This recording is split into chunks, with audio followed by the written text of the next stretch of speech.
Hello everyone, आप सभी का संहिताज एकेडमी में स्वागत है। और जैसे कि आपको थंबनेल से ही पता चल गया होगा कि आज के सेशन में हम फिजिक्स के जितने भी इम्पोर्टेंट टॉपिक्स हैं उनको कवर करेंगे।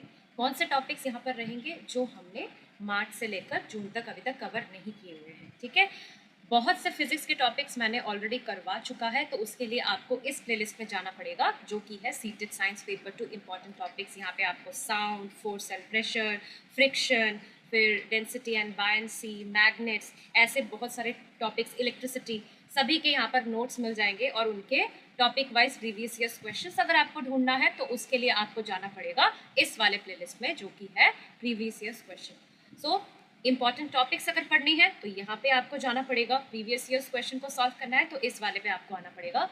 इसके सिवाय मैंने यहाँ पर अभी तक 3 मैराथन सेशन ले लिया है, तो यहाँ पर आपको मैराथन सेशन मिल जाएगा। यहाँ पर मैंने 17 प्रैक्टिस सेट्स कराए हुए हैं, तो यहाँ पर आपको प्रैक्टिस सेट्स मिल जाएंगे। यहाँ पर इंग्लिश के पोएम और पैसेज कैसे सॉल्व किए जाते हैं वो आपको मिल जाएगा, उसकी अलग से प्लेलिस्ट है। हिंदी की पैसेज एंड पोएम की अलग से प्लेलिस्ट है। और CDP में जेंडर का एक ही टॉपिक अभी मैंने अपलोड किया है, तो वो आपको यहाँ पर मिल जाएगा। सो अगर आप सीटेट की तैयारी कर रहे हैं, क्योंकि एग्जाम 7 जुलाई को है और समय ज़्यादा बाकी रहा नहीं है, तो आपको क्या करना है, आपको संहिताज एकेडमी से जुड़ना है और यहाँ पर जितने भी कंटेंट है आप इसका without paying any amount free में आप यहाँ से प्रिपरेशन कर सकते हैं। So without wasting any time let's get started. आज का सेशन हम स्टार्ट करेंगे। तो सबसे पहले जो हमारा टॉपिक है वो है लाइट, जो कि वास्ट एक चैप्टर है। सो सबसे पहले हम लाइट को कवर करेंगे। ठीक है, वेरी वेरी इंपॉर्टेंट, हर साल यहाँ से क्वेश्चन रहता है, हर एक क्वेश्चन पेपर में यहाँ से क्वेश्चन रहता है। तो यहाँ पर जितने भी टॉपिक्स रहेंगे सभी वेरी वेरी इंपॉर्टेंट है, आप कोई भी चीज़ मिस नहीं कर सकते। और एग्जाम में पूछे गए कुछ जो टॉपिक्स है, जो सवाल है, वो मैंने यहाँ पर एग्जाम करके लिखा भी हुआ है, तो आपको आइडिया मिल जाएगा कि किस टाइप के क्वेश्चन एग्जाम में पूछे जाते हैं। तो सबसे पहले हम क्या पढ़ने वाले हैं कि किसी भी चीज़ को देखने के लिए, मतलब हम कोई भी चीज़ कैसे देख पाते हैं। तो इसमें जो एग्जाम्पल दिया गया है वो क्या दिया है कि हमको चांद जो है वो कैसे दिखता है अर्थ से। तो सपोज अर्थ पर हम हैं तो क्या होता है, सूरज की जो रोशनी है, मतलब सन लाइट में जो लाइट रेस है वो पड़ती है मून पे। मून पे पड़ने के बाद वो रिफ्लेक्ट होकर आती है अर्थ की ओर। सो अर्थ पे जो भी इंसान रहेगा, ये जो लाइट रेज उसके आंखों में एंटर करेगी, तब उसको जो चंद्रमा है यानी कि जो मून है वो दिखेगा। चंद्रमा एक नॉन ल्यूमिनस ऑब्जेक्ट है, यानी कि इसकी खुद की रोशनी नहीं है। तो किसी भी चीज़ को देखने के लिए क्या ज़रूरी है, एक लाइट सोर्स की ज़रूरत है। लाइट सोर्स से जो लाइट रे उस ऑब्जेक्ट पे पड़ेगी, वहाँ से रिफ्लेक्ट होने के बाद जब लाइट रे हमारे आंखों में एंटर करती है तब हम उस ऑब्जेक्ट को देख पाते हैं। नेक्स्ट जो चीज़ है वहाँ पर क्या बताया गया है कि light doesn't require any medium for its propagation. So light को कोई भी मीडियम की ज़रूरत नहीं है, ये वैक्यूम के थ्रू भी ट्रैवल कर सकता है। और अगर मीडियम मौजूद भी रहती है, जैसे कि सॉलिड्स हो, लिक्विड्स हो या गैसेस हो, तो वहाँ से भी वो ट्रैवल कर सकती है, बट इसको किसी भी मीडियम की ज़रूरत नहीं है फॉर इट्स प्रोपगेशन। नेक्स्ट जो चीज़ हम यहाँ पर देखेंगे वहाँ पर हम समझने वाले हैं 3 types of object. Transparent object क्या होते हैं कि ये लाइट रेज को अलाउ करते हैं, ठीक है, पूरी तरीके से आर पार जाने में। तो ट्रांसपेरेंट ऑब्जेक्ट क्या हो सकता है, कांच की कोई शीट, जैसे कि आप देख पा रहे हैं कि यहाँ पर कांच के शीट के पीछे जो इंसान खड़ा है उसको हम पूरी तरीके से देख पा रहे हैं। क्यों ऐसा हो पा रहा है, क्योंकि लाइट रेस आर पार जा सकती है इन ऑब्जेक्ट के थ्रू। तो ऐसे ऑब्जेक्ट को हम कहते हैं ट्रांसपेरेंट ऑब्जेक्ट। फिर आता है ट्रांसलूसेंट ऑब्जेक्ट। तो एग्जाम्पल क्या दिया गया है, ट्रेसिंग पेपर। तो यहाँ पर पार्शियली लाइट रेस को अलाउ किया जाता है, मतलब कुछ लाइट रेस आर पार जा सकती है। तो यहाँ पर हमको क्लियर पिक्चर नहीं मिलता है, थोड़ा सा ब्लर्ड इफेक्ट जैसा हमको नजर आता है जो भी पीछे खड़ा रहेगा। तो इस टाइप के ऑब्जेक्ट जो कि लाइट को पूरी तरीके से पास ना करने दे, पार्शियली लाइट रेस को पास करने देते हैं, ऐसे ऑब्जेक्ट को हम ट्रांसलूसेंट ऑब्जेक्ट कहते हैं। तो ओपेक ऑब्जेक्ट कौन है, जैसे कि आप देख पा रहे हैं कि यहाँ पर वुडन शीट है, तो इस वुडन शीट के पीछे जो इंसान है हम उनको देख नहीं पा रहे हैं।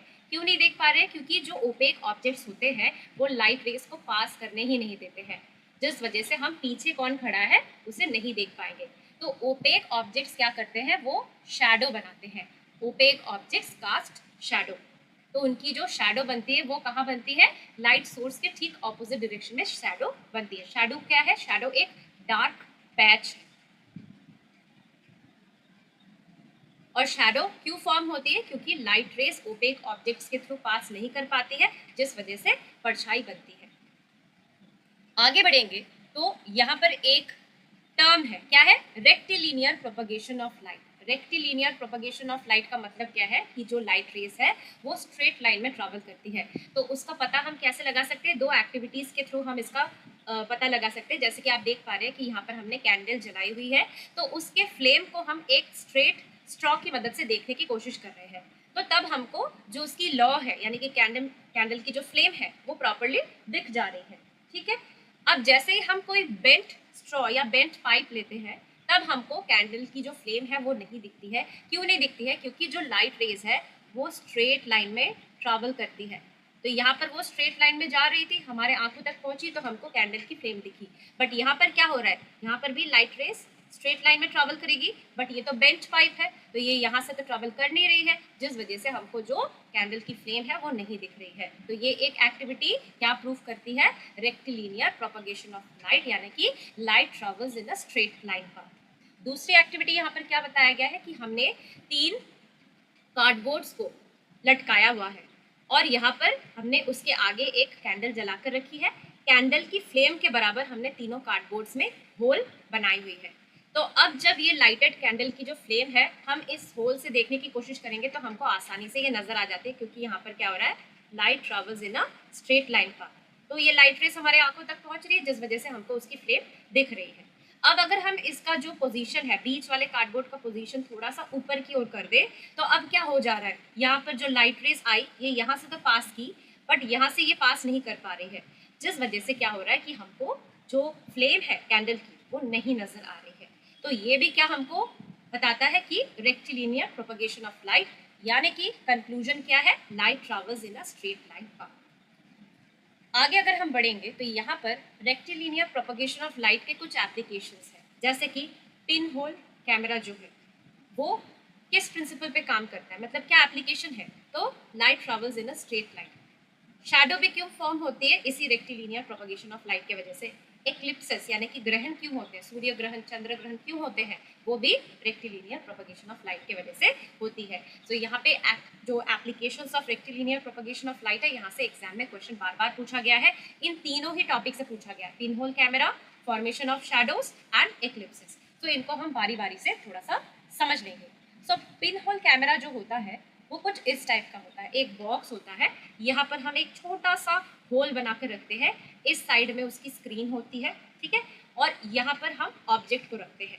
तो पिन होल कैमरा में जैसे कि आप देख पा रहे हैं कि कैंडल की फ्लेम से यहाँ से एक लाइट रे सीधे लाइन में जा रही है, स्ट्रेट लाइन में जा रही है, और उसके बॉटम से एक लाइट रे ऐसे जा रही है।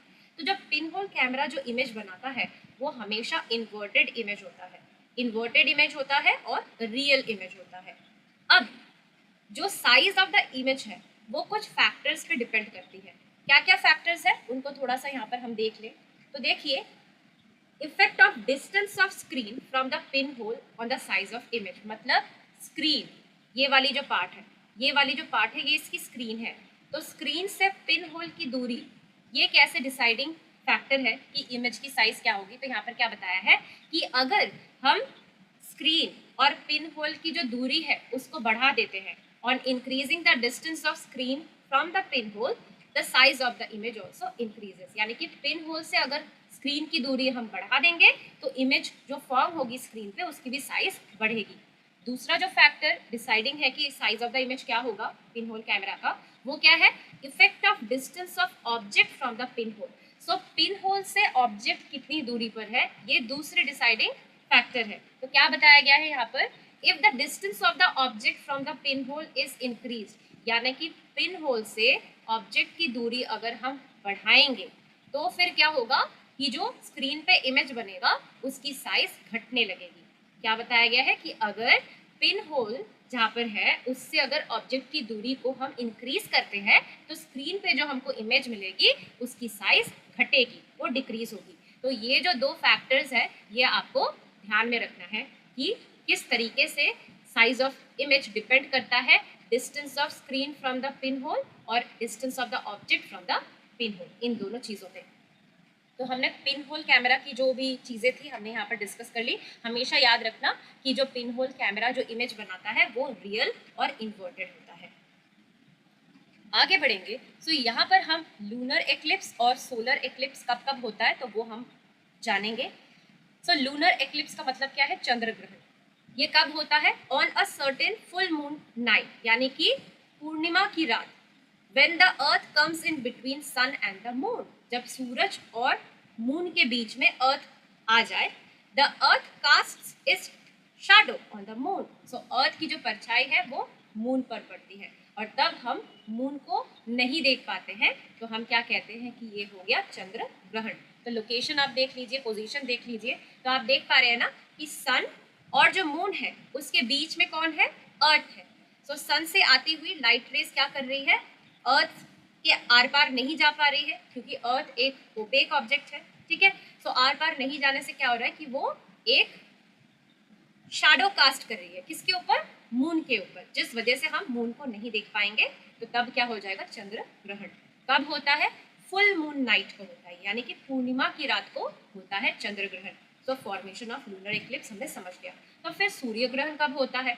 सूर्य ग्रहण होता है on a certain new moon's day, यानी कि अमावस के दिन, ठीक है। On a certain new moon's day when the moon comes in between sun and the earth. अब कौन आ गया है? जो चांद है वो सूरज और पृथ्वी के बीच में आ गया है और मून की परछाई किस पे पड़ रही है? अर्थ पे पड़ रही है।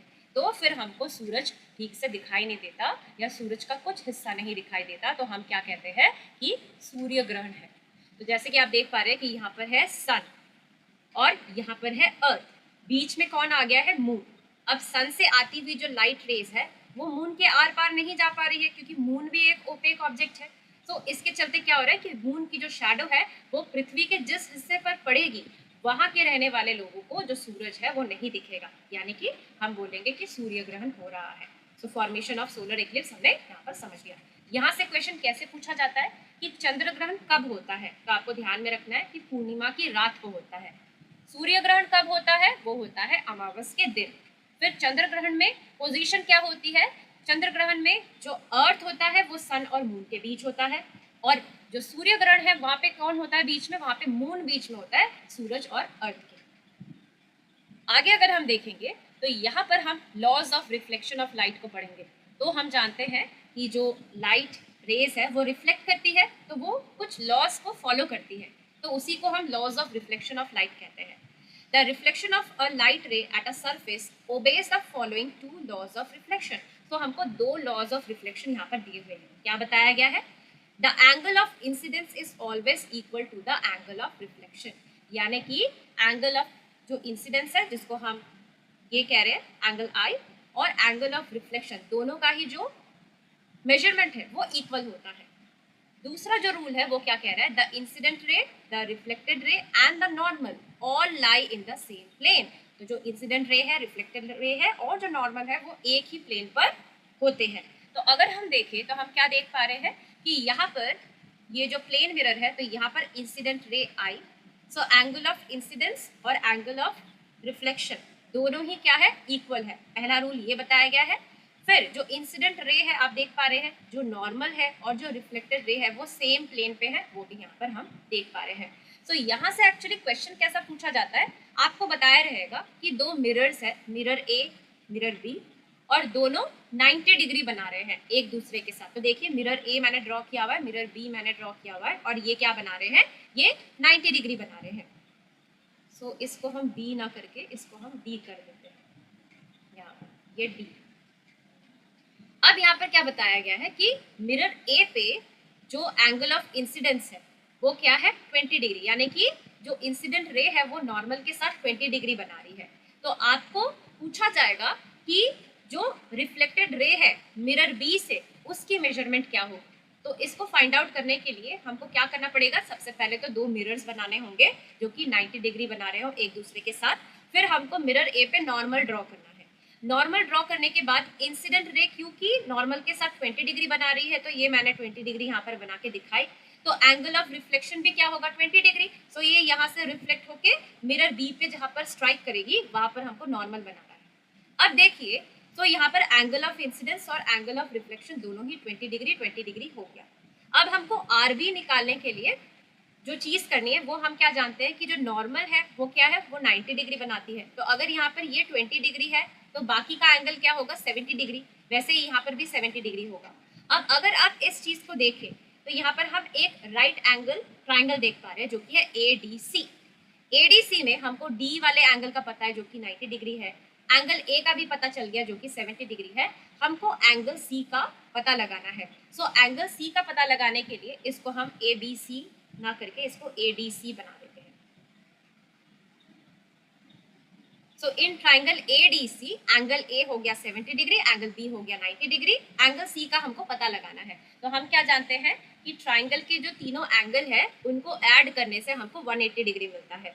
तो हमको दो एंगल का पता है, सी का पता लगाना है। तो अगर हम वैल्यूज को पुट करके सॉल्व करें तो हमको एंगल सी कितना मिला, एंगल सी मिल गया हमको 20 डिग्री। तो झट से हम एंगल सी यहाँ पर 20 डिग्री लिख लेंगे। अब देखिए यहाँ पर ये नॉर्मल है, तो नॉर्मल जो प्लेन मिरर है यहाँ पर बी, इसके साथ ये कितना एंगल बनाएगा, 90 डिग्री बनाएगा। तो 20 डिग्री यहाँ पे चला गया, बचा गया कितना हमारा 70 डिग्री।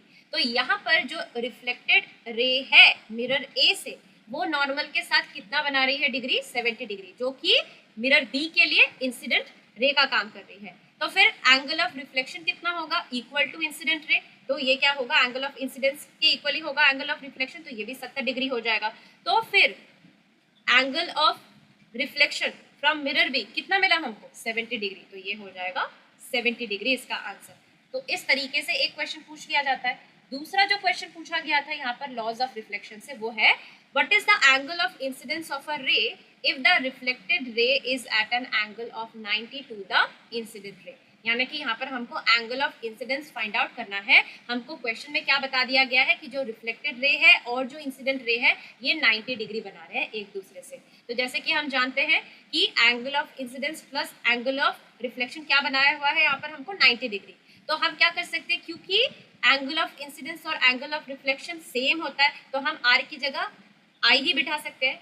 तो यहाँ से हमको कितना मिला, वो मिला 45 डिग्री जो कि है एंगल ऑफ इंसिडेंस, और ये एंगल ऑफ रिफ्लेक्शन भी होगा। सो इस टाइप के क्वेश्चन हमको पूछे जाते हैं। आगे अगर हम बढ़ेंगे, जहां से क्वेश्चन बार बार पूछा गया है वो है कि रियल इमेज और वर्चुअल इमेज में क्या डिफरेंस है।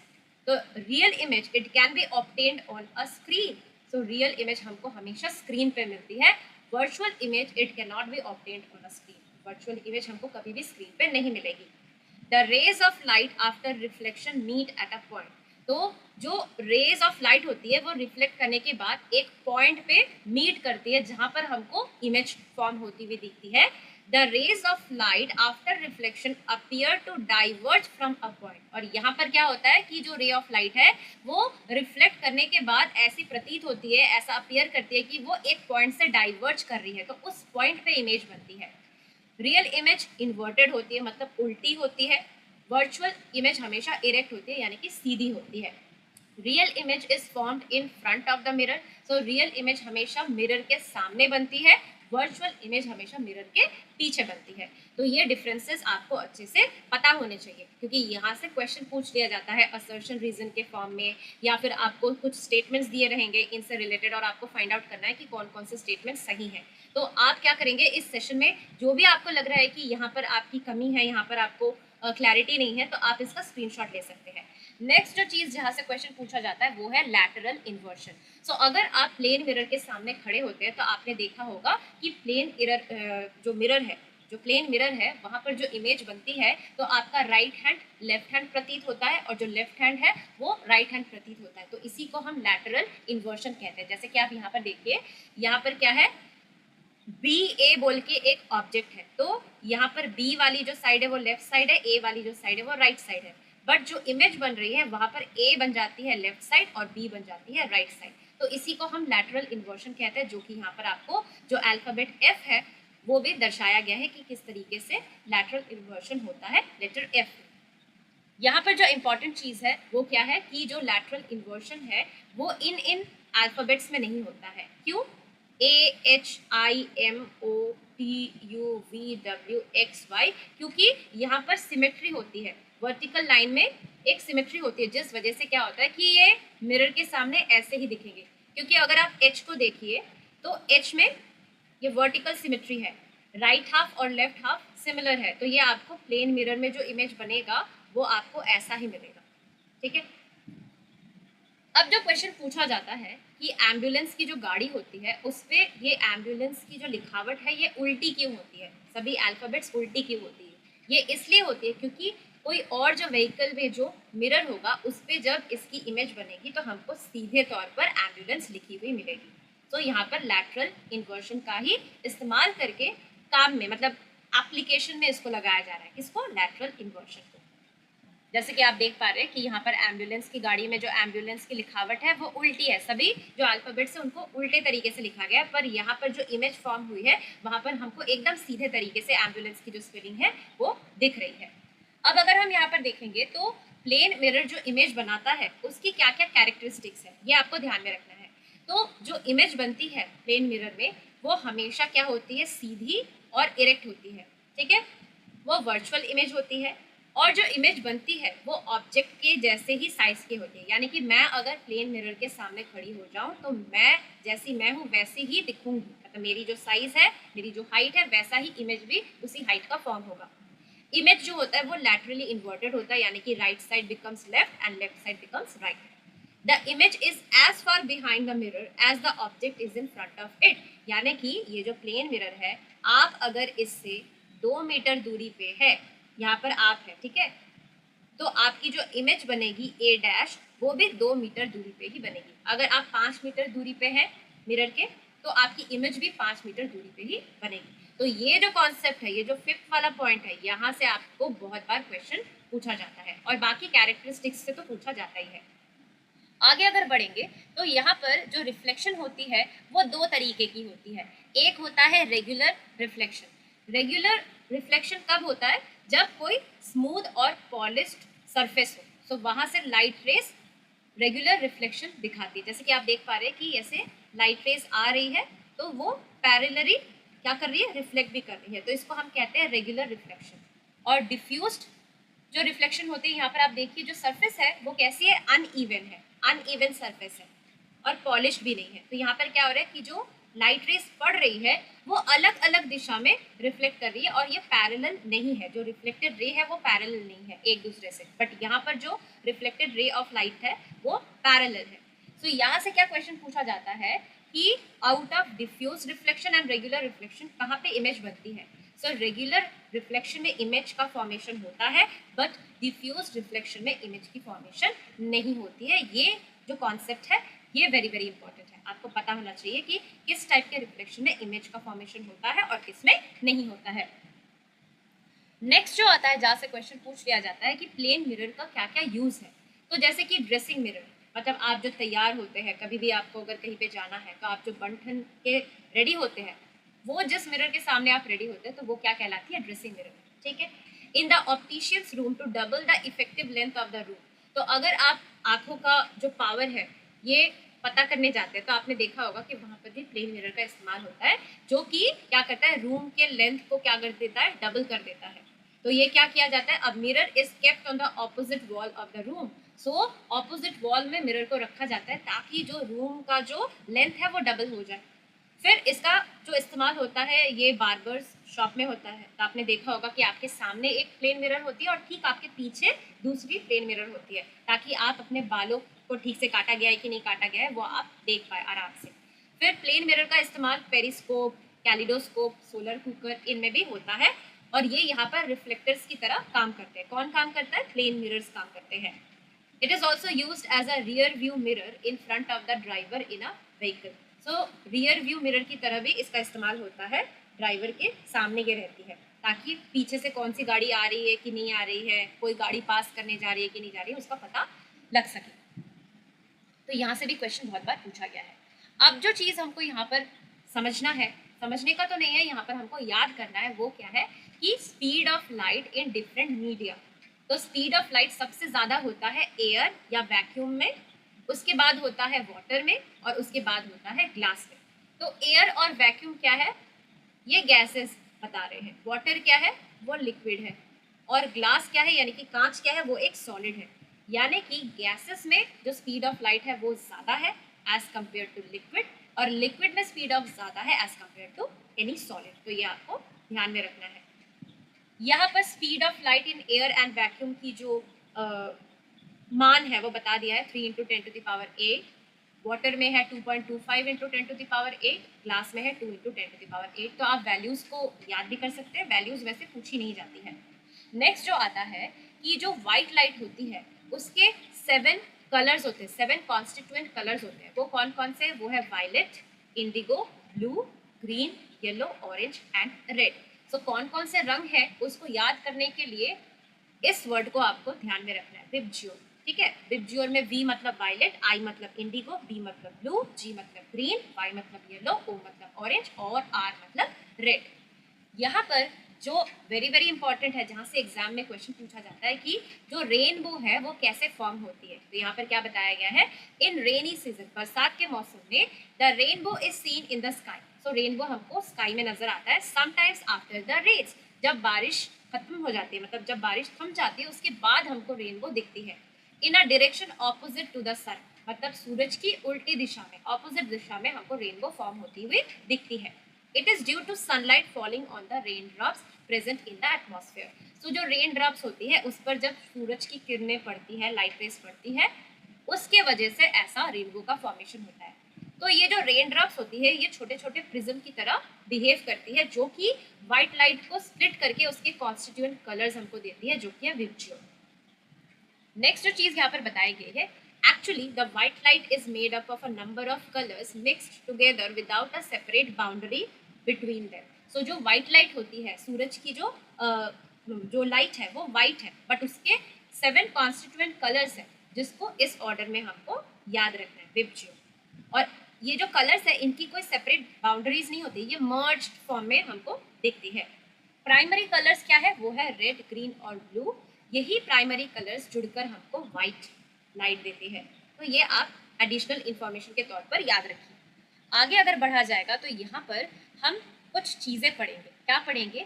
कि हमको जो ऑब्जेक्ट्स नज़र आती है, उनके जो कलर्स हमको नज़र आते हैं वो कैसे पॉसिबल है। तो यहाँ पर क्या बताया गया है? The colour of an opaque object is the colour of light which it reflects and that reaches our eyes. So किसी भी ओपेक ऑब्जेक्ट का जो कलर हमको दिखता है, सपोज मेरे हाथ में एक पेन है जो मुझे ब्लैक कलर का नजर आ रहा है, तो ये ब्लैक कलर का क्यों नजर आ रहा है? क्योंकि पेन ने सारी लाइट्स को एब्जॉर्ब कर ली है और उसने कोई भी लाइट रेस रिफ्लेक्ट नहीं की है, जिस वजह से वो मुझे ब्लैक दिख रहा है। कोई भी चीज हमको व्हाइट क्यों नजर आती है? क्योंकि वो सभी लाइट रेस को, सभी कलर के लाइट रेस को रिफ्लेक्ट करती है, जो कि एक साथ जब हमारे आंखों पे आकर पड़ती है तो वो हमको उसकी अपीयरेंस व्हाइट बताती है। अगर कोई चीज आपको रेड नजर आ रही है, इसका मतलब क्या है? कि उस ऑब्जेक्ट से सभी लाइट रेज उसने एब्जॉर्ब कर ली है, सिर्फ उसने रेड कलर के लाइट को क्या कर दिया है? रिफ्लेक्ट कर दिया है, जिस वजह से वो हमको रेड दिख रही है। तो ये चीज आपको ध्यान में रखना है। तो केस 1 में क्या बताया गया है? If the body reflects light of all colours it appears white. अगर कोई ऑब्जेक्ट सभी कलर के लाइट रेज को रिफ्लेक्ट करती है तो वो ऑब्जेक्ट हमको व्हाइट दिखती है। If the body reflects none of the colours, मतलब अगर जो ऑब्जेक्ट है वो कोई भी कलर के लाइट को रिफ्लेक्ट नहीं कर रही है, मतलब सभी लाइट रेज को वो क्या कर रही है? एब्जॉर्ब कर रही है, तो वो हमको तब ब्लैक दिखती है। Thus a red object will reflect only the red light. तो कोई भी रेड कलर की जो चीज है वो हमको रेड क्यों दिखती है? क्योंकि वो सभी कलर्स के लाइट रेज को एब्जॉर्ब कर लेती है, सिर्फ रेड लाइट रेज को वो रिफ्लेक्ट करती है। ब्लू के केस में भी सेम टू सेम है। ब्लू कोई भी ऑब्जेक्ट हमको क्यों नजर आएगा? क्योंकि वो सभी कलर के लाइट रेज को एब्जॉर्ब कर लेगी, सिर्फ ब्लू लाइट रेज को वो रिफ्लेक्ट करेगी, और जैसे ही वो ब्लू लाइट रेज हमारे आंखों पे पड़ेगी तो हमको वो ऑब्जेक्ट क्या करेगा? ब्लू कलर का दिखेगा। तो जैसे कि यहाँ पर बताया गया है कुछ examples. A piece of white paper appears white in sunlight because it reflects light of all the colours. तो हमको एक छोटा सा जो कागज का टुकड़ा है वो व्हाइट कलर का क्यों नजर आता है? क्योंकि वो सनलाइट से मिली हुई सभी कलर्स के लाइट को रिफ्लेक्ट कर देती है, जिस वजह से वो हमको व्हाइट दिखता है। A red rose appears red in white light. So एक लाल गुलाब हमको लाल रंग का दिखता है व्हाइट लाइट में, क्योंकि वो रिफ्लेक्ट करता है रेड कलर के लाइट को और बाकी कलर के लाइट रेज को वो एब्जॉर्ब कर लेता है। जो पत्तियां होती है, जो लीव्स होते हैं, वो हमको व्हाइट लाइट में ग्रीन क्यों दिखते हैं? क्योंकि वो ग्रीन कलर के लाइट रेज को रिफ्लेक्ट करती है और बाकी कलर के लाइट रेज को वो एब्जॉर्ब कर लेती है। अब एग्जाम में जो पूछा गया था वो ये था, if a red rose is seen in green light, अगर हम रेड रोज को हरे रंग में देखना चाहेंगे, इट अपीयर्स ब्लैक, तो वो हमको ब्लैक नजर आएगा। यानी कि अगर हम लाल गुलाब को ग्रीन लाइट में देखेंगे तो वो हमको किस कलर का दिखेगा? वो ब्लैक कलर का दिखेगा। क्यों दिखेगा? The reason is that rose absorbs the green light falling on it and it reflects none. तो क्या करता है कि जो ग्रीन लाइट है उसको रोज एब्जॉर्ब कर लेती है और वो कोई भी लाइट रेज रिफ्लेक्ट नहीं करती, जिस वजह से वो हमको ब्लैक कलर की दिखती है। फिफ्थ में बताया गया है if a red rose is seen in red light, अगर हम लाल गुलाब को रेड लाइट के अंडर देख रहे हैं, इट अपीयर्स ब्राइट रेड, तो ये हमको उज्जवल लाल कलर में दिखेगा। This is because the rose reflect the red light falling on it and absorbs none of it, तो ये जो रेड रोज पे रेड लाइट पड़ी तो उसने रेड लाइट को रिफ्लेक्ट कर दिया, ठीक है, उसको एब्जॉर्ब नहीं किया, इसलिए वो हमको ब्राइट रेड कलर का दिखेगा। तो यहाँ पर इस चीज का आप स्क्रीनशॉट ले लीजिए, वेरी वेरी इंपॉर्टेंट, यहाँ से क्वेश्चन पूछ लिया जा सकता है, और ये जो हाईलाइटेड लाइन है इसका भी आप स्क्रीनशॉट ले लीजिए। आगे अगर हम बढ़ेंगे तो यहाँ पर हम रिफ्रैक्शन ऑफ लाइट को समझेंगे। रिफ्रैक्शन ऑफ लाइट का मतलब क्या है? The change in direction of path of light when it passes from one optically transparent medium to another. तो यानी कि क्या बताया गया है कि जब लाइट रेस एक ऑप्टिकली ट्रांसपेरेंट मीडियम से दूसरे ऑप्टिकली ट्रांसपेरेंट मीडियम में पास करती है, तब लाइट रेस की जो दिशा में चेंज आता है उसी को हम क्या कहते हैं? Refraction of light. तो यहाँ पर हमको दो चीज़ों का ध्यान रखना है कि लाइट रेस नॉर्मल के तरफ कब बेंड करती है और नॉर्मल से अवे कब वो बेंड करती है। तो सबसे पहला जो चीज़ यहाँ पर दिखाया गया है, a ray travelling from rarer to denser medium bends towards the normal. तो जैसे कि आप देख पा रहे हैं कि ये एक सरफेस है, इस पे नॉर्मल बनी हुई है। ये सरफेस क्या है? जहाँ पर दो मीडिया आकर मीट कर रही है। तो यहाँ पर एयर है और यहाँ पर वाटर है या फिर कांच है। सो एयर जो है वो रेयरर मीडियम है, वाटर या कांच जो है वो डेंसर मीडियम है। तो जब लाइट रे रेयरर से डेंसर मीडियम की ओर बढ़ती है, तब जो लाइट रे होती है वो नॉर्मल की तरफ, it bends towards the normal. जैसे कि आप देख पा रहे हैं कि लाइट रे आई और वो अभी बेंड कर गई है नॉर्मल की तरफ, it bends towards the normal, क्योंकि इसका एक्चुअल पाथ क्या था? ये एक्चुअल पाथ था, बट ये एयर से वाटर या ग्लास में एंटर कर रही है, यानी कि रेयरर से डेंसर मीडियम की ओर ये बढ़ रही है, जिस वजह से जो रे ऑफ लाइट है वो it bends towards the normal. तो ये चीज़ आपको ध्यान में रखना है। दूसरा जो सिनेरियो वो क्या है कि जब हम डेंसर से रेयरर मीडियम में आए, तो यहाँ पर वाटर है या फिर कांच है। सो डेंसर मीडियम से हम जब रेयरर मीडियम की ओर बढ़ते हैं, हम नहीं बढ़ते हैं, मतलब जो लाइट रेज है वो जब डेंसर मीडियम से रेयरर मीडियम की ओर बढ़ता है, then the light ray bends away from the normal. जैसे कि आप देख पा रहे हैं कि ये लाइट रे है, यानी कि ये इंसिडेंट रे है।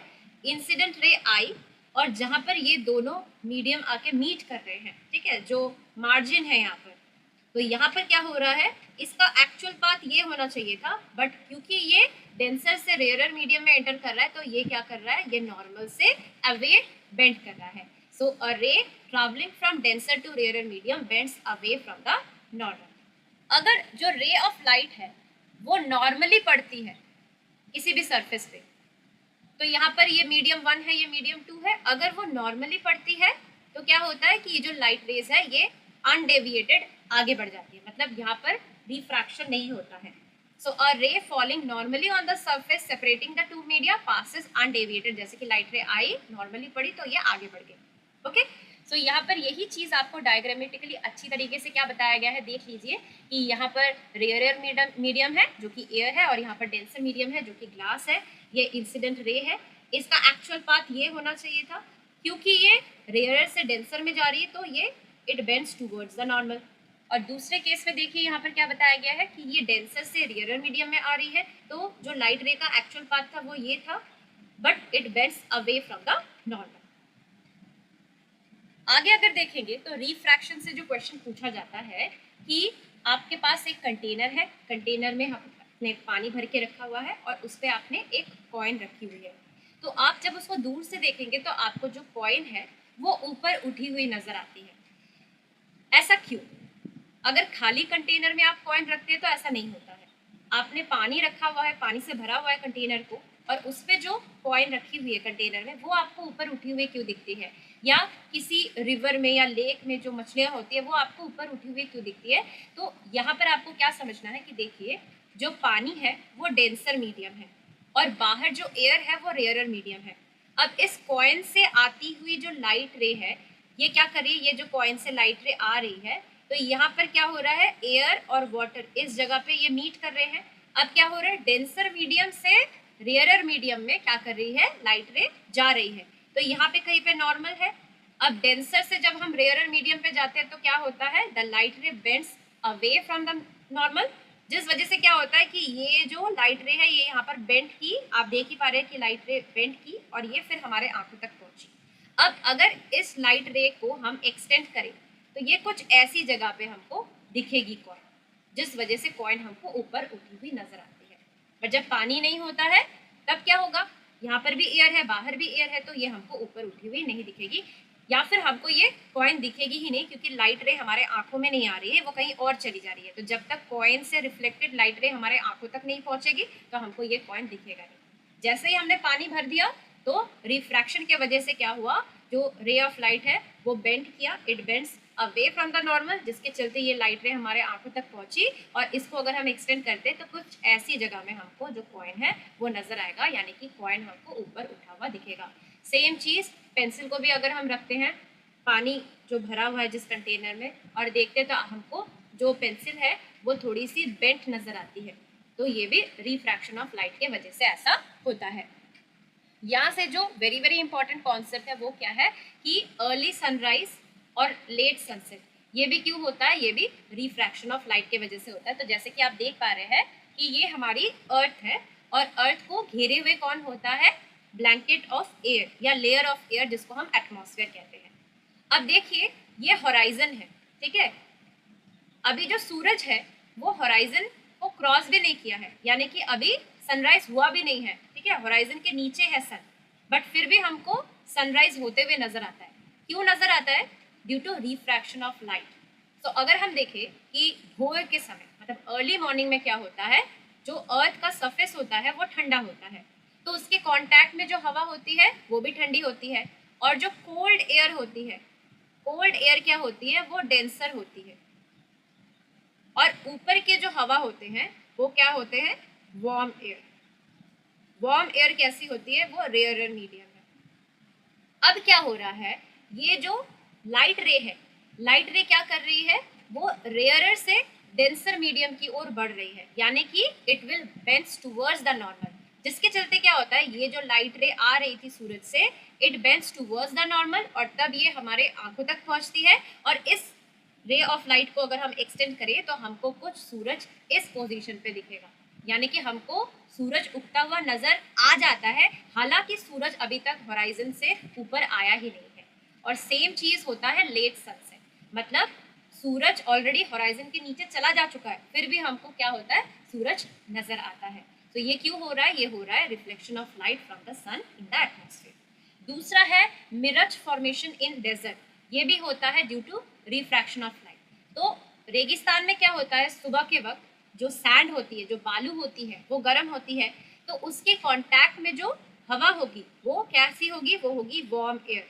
वार्म एयर कैसी होती है, वो लेस डेंस होती है, और ऊपर के वक्त यहाँ पर क्या है, ऊपर की जो हवाएं हैं, तो मैं इसको इस कलर से लिखती हूँ ताकि आपको नजर आए। सो यहाँ पर जो बालू के कांटेक्ट में जो हवा है वो कैसी है, वो है वार्म एयर। वार्म एयर कैसी है, रेयरर मीडियम है, और ऊपर की ओर क्या है, कोल्ड एयर, जो कि डेंसर होती है, डेंसर मीडियम है। तो अब देखिए ये जो पेड़ से मतलब सूरज की रोशनी इस पेड़ पे पड़ी और अब वो रिफ्लेक्ट होके आ रही है, तो यहाँ पर क्या है, मल्टीपल लेयर्स ऑफ एयर है, ऊपर की जो हवा है वो डेंसर है, नीचे की हवा रेयरर है। तो लाइट रे क्या करती है, डेंसर मीडियम से रेयरर की ओर बढ़ रही है, तो यहाँ पर क्या होगा कि जो लाइट रे है it will bend away from the normal, ठीक है। तो क्या हो रहा है, बेंड अवे करते करते करते करते एक टाइम क्या होता है कि लाइट रे रिफ्लेक्ट करती है, और अब क्या होता है, ये रेयरर से डेंसर मीडियम की ओर जा रही है, तो it bends towards the normal. तो क्या होता है, ऊंट की पीठ के ऊपर जो इंसान बैठा है उसको ये लाइट ऐसे बेंड करती हुई, लाइट रे ऐसे बेंड करती हुई नजर आती है। तो इस जो लाइट रे उसकी आंखों तक पड़ी, उसको अगर हम एक्सटेंड करते हैं तो उसको यहाँ पर क्या मिलता है, इस पौधे का या इस पेड़ का एक रिफ्लेक्शन मिलता है, जैसे नजर आता है कि यहाँ पर कुछ पानी है। तो ये होता है मिरज फॉर्मेशन इन डेजर्ट, वो भी क्यों होता है, रिफ्रैक्शन ऑफ लाइट की वजह से। फिर आपने फिजिक्स में ग्लास स्लैब का तो इस्तेमाल किया ही होगा, जो एक्सपेरिमेंट होता है उसको करने के लिए। तो ग्लास स्लैब में भी क्या होता है, रिफ्रैक्शन ऑफ लाइट होता है। तो जैसे कि आप देख पा रहे हैं कि बाहर क्या है, एयर है जो कि रेयरर मीडियम है, और यहाँ पर ये जो ग्लास स्लैब है ये डेंसर मीडियम है। सो यहाँ से जो लाइट रे आ रही है वो क्या कर रही है, वो रेयरर से डेंसर मीडियम की ओर आ रही है, तो it will bends towards the normal. अब यही लाइट फिर ग्लास से होकर एयर में जा रही है, यानी कि वो डेंसर टू रेयरर मीडियम में जा रही है, तो द लाइट रे will bend away from the normal, जो कि यहाँ पर दिखाया गया है। तो पूछ लेते हैं कि ग्लास स्लैब में कौन सा फेनोमेना होता है, रिफ्लेक्शन, रिफ्रैक्शन, मल्टीपल रिफ्लेक्शन या फिर टोटल इंटरनल रिफ्लेक्शन। तो यहाँ पर जो वेरी वेरी इंपॉर्टेंट चीज़ एग्जाम में पूछी गई है मैंने यहाँ पर लिख दिया है। ग्लास स्लैब में हमको रिफ्रैक्शन ऑफ लाइट दिख रहा है, प्रिज्म में हमको dispersion of light and refraction of light दिख रहा है। डिस्पर्शन का मतलब क्या है कि व्हाइट लाइट के जो कॉन्स्टिट्यूएंट कलर्स है वो हमको दिखते हैं जब व्हाइट लाइट प्रिज्म से पास करती है। वो क्यों होता है, क्योंकि व्हाइट लाइट में जो अलग अलग कलर्स के लाइट रेज है वो रिफ्रैक्ट करते हैं और हमको विबज्योर के फॉर्म में एक कलर का बैंड मिलता है। कैलिडोस्कोप में क्या होता है, multiple reflection of light. Kaleidoscope में क्या होता है, ऐसे 3 मिरर्स को अलाइन किया रहता है और यहाँ पर हम जो मोतियाँ होता है पीछे रखते हैं, तो मोतियों का जो पैटर्न अलग अलग हमको बनता हुआ नजर आता है जब हम उसको घुमाते हैं। सो यहाँ पर क्या हो रहा है, मल्टीपल रिफ्लेक्शन ऑफ लाइट हो रहा है। पेरिस्कोप में भी मल्टीपल रिफ्लेक्शन ऑफ लाइट होता है। न्यूटन्स डिस्क क्या होता है कि हमको एक ऐसा डिस्क लेना होता है और इसमें जो विबज्योर जो 7 कलर है उसको इक्वल पोर्शन में कलर करना होता है। अब जब हम इस डिस्क को हाई स्पीड में घुमाते हैं तो ये जो रंग है ये हमको नहीं दिखते, वो हमको एक वाइट लाइट की तरह अपीयर करता है, मतलब डिस्क का कलर हमको वाइट कलर नजर आता है। तो ये न्यूटन डिस्क से भी क्वेश्चन पूछा गया था। सो ये जो चीज़ है इसका आप स्क्रीनशॉट ले लीजिए क्योंकि यहाँ से बार बार क्वेश्चन पूछा जाता है। यहाँ पर आप देख पा रहे हैं कि जो प्रिज्म है, प्रिज्म भी क्या है, कांच का बना हुआ है। सो बाहर एयर है। सो फर्स्ट ऑफ ऑल क्या हो रहा है कि जो लाइट रे है वो एयर से ग्लास में बढ़ रही है, तो क्या होगा कि द लाइट रे will bend towards the normal. अब फिर ग्लास से वो एयर की ओर जा रही है तो द लाइट रे will bend away from the normal. तो आप देख पा रहे हैं कि इस तरीके से जो लाइट का पाथ होता है कैसे ये बदलता रहता है। सो रिफ्रैक्शन ऑफ लाइट हमको प्रिज्म में भी देखने को मिलता है as well as glass slab में भी देखने को मिलता है। डिस्पर्शन ऑफ लाइट का मतलब ही आप देख पा रहे हैं कि जो प्रिज्म है यहाँ पर क्या हो रहा है कि जो व्हाइट लाइट आ रही है तो ये अपने कॉन्स्टिट्यूएंट कलर्स हमको दिखा रहे हैं इन द फॉर्म ऑफ विबज्योर। ठीक है, नीचे वायलेट, फिर Indigo, blue, green, yellow, orange, red. अब जो चीज हमको वेरी वेरी इंपॉर्टेंट समझनी है वो क्या है, the prism does not produce colour. मतलब प्रिज्म जो है वो कलर प्रोड्यूस नहीं करती है but it simply separates the colour which already exist in white light. So white light में जो कलर्स है प्रिज्म का काम क्या है, उसको सिर्फ सेपरेट करना। If white light is pass through a prism, तो अगर व्हाइट लाइट क्या करती है, प्रिज्म के थ्रू पास करती है, it splits into different colours. तो ये अलग अलग कलर में स्प्लिट कर जाती है जिसको हम डिस्पर्शन ऑफ लाइट कहते हैं। जैसे कि आप यहाँ पर देख पा रहे हैं कि हमने सनलाइट जो कि व्हाइट लाइट है, जैसे ही वो प्रिज्म से पास कर रही है तो हमको अलग अलग जो व्हाइट लाइट के कॉन्स्टिट्यूएंट कलर्स है वो यहाँ पर बनते हुए नजर आ रहे हैं। तो जो रेन ड्रॉप्स होती है वो छोटे छोटे प्रिज्म की तरह काम करती है, तो जब उससे व्हाइट लाइट पास करती है, सनलाइट की जो व्हाइट लाइट पास करती है, तो वो हमको ऐसे रेनबो बनाकर दिखाती है क्योंकि वो एक छोटे प्रिज्म की तरह एक्ट करती है। सो डिस्पर्शन ऑफ लाइट के वजह से ही हमको क्या दिखता है, रेनबो दिखता है। अब जो चीज़ वेरी वेरी इंपॉर्टेंट है वो क्या बताई गई है, इन अ ट्रांसपेरेंट मीडियम, कोई भी ट्रांसपेरेंट मीडियम हो जैसे कि कांच हो या पानी हो, the speed of violet light is minimum. So किसी भी ट्रांसपेरेंट मीडियम में वायलेट लाइट की जो स्पीड होती है वो मिनिमम होती है, मतलब सबसे कम होती है। एयर और वैक्यूम में सभी कलर्स की जो स्पीड होती है वो सेम होती है, बट ट्रांसपेरेंट मीडियम में चाहे वो कांच हो या पानी हो, वहां पर वायलेट लाइट की जो स्पीड होती है वो मिनिमम होती है और जो रेड लाइट की स्पीड होती है वो मैक्सिमम होती है। ये चीज़ आपको ध्यान में रखनी है, यहाँ से भी क्वेश्चन पूछा गया है। और जो चीज़ वेरी वेरी इंपॉर्टेंट है वो क्या है, जो वायलेट लाइट है, ठीक है, जो वायलेट लाइट रे है वो ज़्यादा रिफ्रैक्ट करती है, इट बेंड्स द मोस्ट। जो रेड लाइट है इट बेंड्स द लीस्ट। जो वायलेट लाइट है उसकी वेवलेंथ कम होती है, जैसे कि आप देख पा रहे हैं 380 नैनोमीटर, और जो रेड लाइट है उसकी जो वेवलेंथ है वो 700 नैनोमीटर है, यानी कि सबसे ज़्यादा है वो। तो यहाँ से ये जो चीज़ें हैं ये आपको ध्यान में रखनी है कि वायलेट लाइट अगर किसी ट्रांसपेरेंट मीडियम से गुजरे, चाहे वो कांच हो या पानी हो, तो उसकी स्पीड मिनिमम है। रेड लाइट की स्पीड ट्रांसपेरेंट मीडियम में मैक्सिमम है। बट अगर वो एयर हो और वैक्यूम हो तो वहाँ पर सभी कलर की जो लाइट रेज है उनकी स्पीड सेम होती है। Violet light it bends the most, red light it bends the least, और जो वेवलेंथ है वो वायलेट लाइट की कम है as compare to red light. तो यहाँ पर आप क्या देख पा रहे हैं, dispersion of white light by the glass prism. तो यहाँ पर आपको दिख रहा है वाइट लाइट की जो बीम है जैसे ही प्रिज्म से होकर गुजरी तो अलग अलग कॉन्स्टिट्यूएंट के जो है वाइट लाइट में जो अलग अलग कॉन्स्टिट्यूएंट कलर्स है वो हमको ऐसे दिख रहे हैं। अब अगर आप दो प्रिज्म को इस तरीके से अलाइन करें तो क्या होगा, वाइट लाइट की बीम पड़ी, यहाँ पर उसने हमको डिस्पर्शन ऑफ वाइट लाइट दिखाया, यानी कि हमको यहाँ पर विबज्योर फॉर्म होता हुआ दिखा। अब यही जो अलग अलग कलर्स के लाइट रेस दोबारा से प्रिज्म से होकर जब गुजरेंगे तो जब वो निकलेंगे तो हमको क्या मिलेगा, एक वाइट लाइट मिलेगा। तो recombination of the spectrum of white light, ये आपको ध्यान में रखना है कि अगर दो प्रिज्म को हम ऐसे अलाइन करते हैं तो वाइट लाइट पहले तो वो अपने कॉन्स्टिट्यूएंट कलर्स देता है जब वो प्रिज्म P1 से गुजरता है, और फिर यही कॉन्स्टिट्यूएंट कलर्स जब प्रिज्म 2 से गुजरते हैं तो जब वो निकलते हैं तो हमको वाइट लाइट देता है। यहाँ पर आप देख पा रहे हैं कि कैसे रेनबो नजर आती है स्काई में। तो कैसे ये फॉर्म होती है, तो आप देख पा रहे हैं कि जो रेन ड्रॉप है ये छोटे से प्रिज्म की तरह काम करती है और ये क्या करती है, व्हाइट लाइट के कॉन्स्टिट्यूएंट कलर्स को हमको रेनबो के फॉर्म में दिखाती है। यानी कि क्या हो रहा है, यहाँ पर डिस्पर्शन ऑफ लाइट हो रहा है। आगे बढ़ेंगे तो हम पेरिस्कोप का जो प्रिंसिपल है वो समझेंगे। तो पेरिस्कोप क्या है, ये एक ऐसा डिवाइस है जिसकी मदद से हम किसी मतलब हम लोअर लेवल पे है तो हायर लेवल पे क्या चीज़ है वो हमको आसानी से दिख जाती है। जैसे कि इसका इस्तेमाल सबमरीन्स में होता है। तो क्या होता है कि जो पेरिस्कोप है वो कुछ इस टाइप का दिखता है, इस टाइप। तो यहाँ पर दो मिरर्स होते हैं जो कि 45 डिग्री एंगल पे लोकेटेड होते हैं। तो क्या होता है कि लाइट रे आती है, पहले वाले मिरर से रिफ्लेक्ट होके दूसरे वाले मिरर पे पड़ती है, वहां से ये रिफ्लेक्ट होके हमारे आंखों तक पहुंचती है। तो यहाँ पर जो भी ऑब्जेक्ट रहता है वो हमको आसानी से यहाँ पर दिख सकता है। तो पेरिस्कोप में क्या होता है, क्या प्रिंसिपल है, वर्किंग प्रिंसिपल क्या है, मल्टीपल रिफ्लेक्शन ऑफ लाइट। क्योंकि लाइट आई यहाँ पर एक बार रिफ्लेक्ट की, फिर दूसरे मिरर पे पड़ी, यहाँ पर रिफ्लेक्ट करके फिर ये हमारे आंखों तक एंटर की, तो यहाँ पर जो ऑब्जेक्ट है वो हमको तब दिखेगा। So multiple reflection of light, यही है working principle of periscope. Same principle kaleidoscope में भी होता है, मल्टीपल रिफ्लेक्शन ऑफ लाइट। यहाँ पर कुछ मटेरियल की रिफ्रैक्टिव इंडेक्स दी गई है। तो जैसे कि आप देख पा रहे हैं कि एयर की सबसे कम रिफ्रैक्टिव इंडेक्स है, बाकी सभी क्या है, वो एयर से ऑप्टिकली डेंस है। सबकी जो रिफ्रैक्टिव इंडेक्स है वो एयर से ज़्यादा है। तो एयर से हम आइस में अगर लाइट रे एंटर करेगी तो it will bend towards the normal, बाकी के केसेस में भी सेम टू सेम है क्योंकि वो रेयरर से डेंसर मीडियम में जा रही है।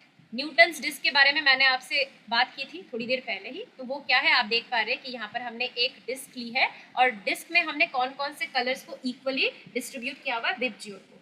तो जैसे ही इस डिस्क को हम हाई स्पीड में घुमाते हैं तब हमको ये इंडिविजुअल कलर्स नहीं नजर आते, हमको ये वाइट अपीयर करता है। ये जो डिस्क है इसका कलर हमको वाइट दिखेगा। नेक्स्ट जो वेरी वेरी इंपॉर्टेंट टॉपिक है वो है स्फेरिकल मिरर्स।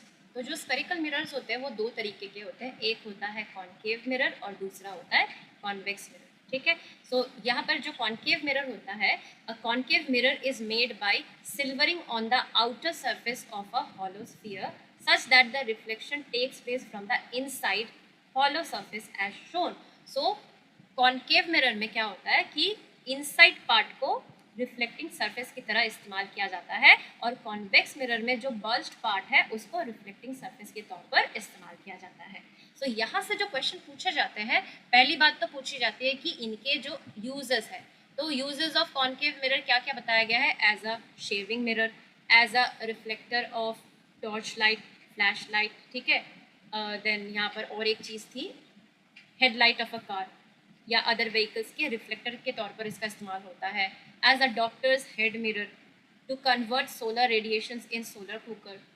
फ्लड लाइट्स में एज अ रिफ्लेक्टर इसका इस्तेमाल किया जाता है। तो आपको यूजेस अच्छे से याद कर लेने हैं, आप इसका स्क्रीनशॉट ले सकते हैं। नेक्स्ट जो आता है वो है कॉन्वेक्स मिरर की यूजेस क्या है। So it is used as a rear view mirror, as a reflector in street lamps, as a vigilance और एंटी थेफ्ट मिरर। तो यहाँ पर जो आपको चीज़ ध्यान में रखनी है कि कॉन्केव मिरर में ज़्यादातर जो इमेजेस बनती है वो रियल और इन्वर्टेड होती है। सिर्फ एक एक्सेप्शन क्या है, जब वो वर्चुअल इमेज बनाती है, यानी कि वर्चुअल एंड इरेक्ट इमेज बनाती है, वो क्या है, a concave mirror forms an erect and magnified image of an object placed close to it. This in fact enables us to see it as a shaving mirror. तो जब हम concave mirror के एकदम करीब कोई ऑब्जेक्ट रखते हैं तब हमको क्या मिलता है, इरेक्ट इमेज मिलती है और उसकी मैग्नीफाइड इमेज मिलती है, मतलब ऑब्जेक्ट की साइज जितनी है उससे बढ़कर हमको उसकी इमेज मिलती है। तो यही चीज़ हमको मदद करती है कि हम कॉन्केव मिरर का एज अ शेविंग मिरर इस्तेमाल करें। अब जो चीज़ यहाँ पे आपको याद रखनी है वो है ये 4 टेबल्स, ठीक है। 4 टेबल्स आपको याद रखनी है। सबसे पहला वाला जो टेबल है वहाँ पर बताया गया है कि कॉन्केव मिरर में जो इमेज का फॉर्मेशन होता है वो कब कहाँ पर होता है, नेचर ऑफ इमेज क्या होती है, साइज ऑफ इमेज क्या होती है, जब हम ऑब्जेक्ट्स को अलग अलग पोजीशन पे रखते हैं। एक तो आपको पूछा जा सकता है कि पोजीशन ऑफ ऑब्जेक्ट क्या है या पोजीशन ऑफ इमेज क्या है, ऐसा कम ही पूछा जाता है। ज़्यादातर क्या पूछा जाता है कि कॉन्केव मिरर में जो नेचर ऑफ इमेज है वो कैसी होती है। तो जैसे कि आप देख पा रहे हैं कि कॉन्केव मिरर में रियल इमेज और वर्चुअल इमेज दोनों ही बनती है। तो आपको ध्यान में रखना है कि कॉन्केव मिरर में real as well as virtual image दोनों ही बनती है। कॉन्वेक्स मिरर में अगर आप देखेंगे तो आप देख पाएंगे कि यहाँ पर कॉन्वेक्स मिरर हमेशा वर्चुअल इमेज ही फॉर्म करता है। वर्चुअल इमेज हमेशा इरेक्ट होती है, रियल इमेज हमेशा इन्वर्टेड होती है। और एक चीज़ जो आपको ध्यान में रखनी है कि कॉन्वेक्स मिरर में जो इमेज की साइज होती है वो ऑब्जेक्ट से हमेशा ही छोटी होती है, चाहे हम उसको इन्फिनिटी पे रखें या between infinity and the pole of the mirror रखें। सो कॉन्वेक्स मिरर में हमेशा हमको वर्चुअल एंड इरेक्ट इमेज मिलेगा और हमेशा इसकी जो साइज होगी वो ऑब्जेक्ट से छोटी होगी। आगे बढ़ेंगे तो लेंस, कॉन्वेक्स लेंस में किस टाइप की इमेज फॉर्म होती है। तो जो कॉन्वेक्स लेंस है ना वो कॉन्केव मिरर जैसी है। जैसे कि आप देख पा रहे हैं कि कॉन्केव मिरर और कॉन्वेक्स लेंस दोनों ही किस टाइप की इमेज हमको देती है, real as well as virtual. तो नेक्स्ट जो चीज़ आपको यहाँ पर ध्यान में रखनी है वो है कॉन्वेक्स लेंस का कहाँ पर इस्तेमाल होता है। तो मैग्नीफाइंग ग्लासेस में, माइक्रोस्कोप्स में जो लेंस होते हैं, कैमरा के जो लेंस होते हैं वहाँ पर इसका इस्तेमाल होता है। और फार साइटेडनेस को, यानी कि जिनको दूर का अच्छा दिखता है बट सामने की चीज़ें उनको अच्छे से नहीं दिखाई देती, जिसको हम हाइपरमेट्रोपिया कहते हैं, तो एज अ करेक्शन ग्लास, ठीक है, आई ग्लासेस में इनका इस्तेमाल होता है। आगे अगर देखेंगे तो यहाँ पर आपको कॉन्केव लेंस की जो इमेज की नेचर है उसे ध्यान में रखना है। तो कॉन्केव लेंस की जो इमेज की नेचर होती है वो कॉन्वेक्स मिरर जैसी होती है, यानी कि वो हमेशा ही वर्चुअल एंड इरेक्ट इमेज बनाती है और ऑब्जेक्ट से साइज हमेशा इमेज की छोटी होती है। तो आपको ये चीज़ ध्यान में रखनी है। तो आगे अगर हम बढ़ेंगे तो यहाँ पर यूजेस ऑफ कॉन्केव लेंस देख लिया जाए तो यहाँ पर नियर साइटेडनेस की प्रॉब्लम को ठीक करने के लिए हम कॉन्केव लेंस का इस्तेमाल करते हैं। तो इनका आई ग्लासेस में इस्तेमाल होता है, यानी कि हमको कॉन्केव लेंस कब प्रेस्क्राइब किया जाता है, जब हमको दूर की चीज़ें साफ से ना दिखाई दे, जिसको हम मायोपिया भी कहते हैं। इनका इस्तेमाल बाइनोकुलर्स, फिर टेलीस्कोप्स, फ्लैशलाइट्स वगैरह में इनका इस्तेमाल होता है। अब हम जो डिस्कस करेंगे वो है आई के डिफरेंट पार्ट्स। तो सबसे पहले पार्ट्स को समझ लिया जाए, उसके बाद हम रेटिना पे पाए जाने वाले जो 2 टाइप्स ऑफ सेल्स है उन पे ध्यान देंगे। तो सबसे पहली जो पार्ट है वो है कॉर्निया, जो कि आप देख पा रहे हैं ये वाला पार्ट है, बाहरी पार्ट, ठीक है। तो ये एक प्रोटेक्टिव लेयर है, ये क्लियर आउटर पार्ट होता है आई का, जो कि हमारे आई के कलर्ड पार्ट को कवर करता है, यानी कि आइरिस को ये कवर करके रखता है। तो कॉर्निया जो है वो प्रोटेक्टिव लेयर है, ये बनती है स्ट्रैटिफाइड इपिथेलियम से, मतलब multiple layers of epithelial cells होता है।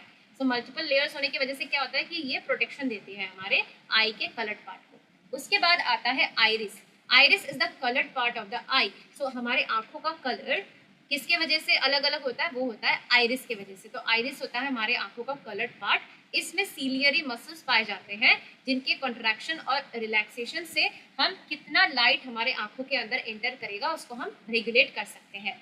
आइरिस के बीच में ही एक डॉट लाइक स्ट्रक्चर होता है डार्क कलर का, वो है प्यूपिल। सो प्यूपिल की साइज बढ़ना और कमना कौन डिसाइड करता है, कौन रेगुलेट करता है, वो करता है सीलियरी मसल्स ऑफ आइरिस। सो प्यूपिल क्या करता है, वो लाइट को हमारे आंखों के अंदर जाने में अलाउ करता है। उसके बाद आंखों के ठीक पीछे होता है एक स्क्रीन, एक पर्दा टाइप का होता है जिसको हम रेटिना कहते हैं। ये लाइट सेंसिटिव टिश्यू है बैक ऑफ द आई में। और उसके बाद आता है ऑप्टिक नर्व, जो कि इलेक्ट्रिकल जो इम्पल्सेस होती है वो रेटिना से लेकर ब्रेन तक पहुंचाती है, ताकि हम क्या देख रहे हैं उसको ब्रेन प्रोसेस करके हमको बता पाए। तो आप देख पा रहे हैं कि प्यूपिल ये वाला पार्ट है, इसी को घेरे हुए हैं आइरिस के सीलियरी मसल्स, जो कि प्यूपिल की साइज को क्या कर सकते हैं, बढ़ा सकते हैं या कमा सकते हैं। तो प्यूपिल की साइज छोटी होती है ब्राइट लाइट में, क्योंकि तब इनफ लाइट है, हम आसानी से देख पा रहे हैं। और प्यूपिल की साइज बड़ी हो जाती है डिम लाइट में, क्योंकि तब हमको ज़्यादा लाइट की ज़रूरत है ताकि हम प्रॉपरली क्या है हमारे आजू बाजू वो देख सकें। तो ये जो साइज पिपल की बढ़ रही है और कम हो रही है, ये कौन रेगुलेट करता है? सीलियरी मसल्स जो आइरिस में मौजूद होता है। रेटिना पे जो इमेज बनता है किसी भी ऑब्जेक्ट का, वो रियल और इन्वर्टेड इमेज होता है। तो रेटिना में कुछ सेंसरी सेल्स पाए जाते हैं जिनका नाम है रॉड सेल्स और कोन सेल्स। इनका काम क्या है? इनका काम है लाइट को इलेक्ट्रिकल इम्पल्स में कन्वर्ट करना, क्योंकि ब्रेन इलेक्ट्रिकल मैसेजेस को ही, मतलब इलेक्ट्रिकल इम्पल्सेस को ही समझ पाता है। सो रेटिना में ये जो सेंसरी सेल है, लाइट सेंसिटिव सेल्स है, ये क्या करते हैं? लाइट को इलेक्ट्रिकल इम्पल्स में कन्वर्ट कर देता है, और फिर ये जो इलेक्ट्रिकल इम्पल्स है ये ऑप्टिक नर्व की मदद से ब्रेन तक पहुंचता है। ये रहा ऑप्टिक नर्व, ठीक है। सो रॉड सेल्स जो है ये सेंसिटिव टू डिम लाइट होते हैं और ये कलर के प्रति इनका कोई रिस्पॉन्स नहीं होता है।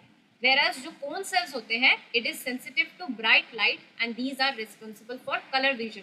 तो रंग वगैरह जो हमको नजर आते हैं, it is due to cone cells. हमारे आंखों में ब्लाइंड स्पॉट जो होता है, it is the area of no vision. So blind spot कहाँ पे होता है? रेटिना में ही होता है। तो ये वो एरिया है जहाँ पर हमको कुछ भी नहीं दिखता है। और जो येलो स्पॉट होता है रेटिना में, it is the area of best vision, मतलब एकदम अच्छी तरीके से हमको इस जगह पे जो भी इमेज फॉर्म होती है वो अच्छे से दिखती है।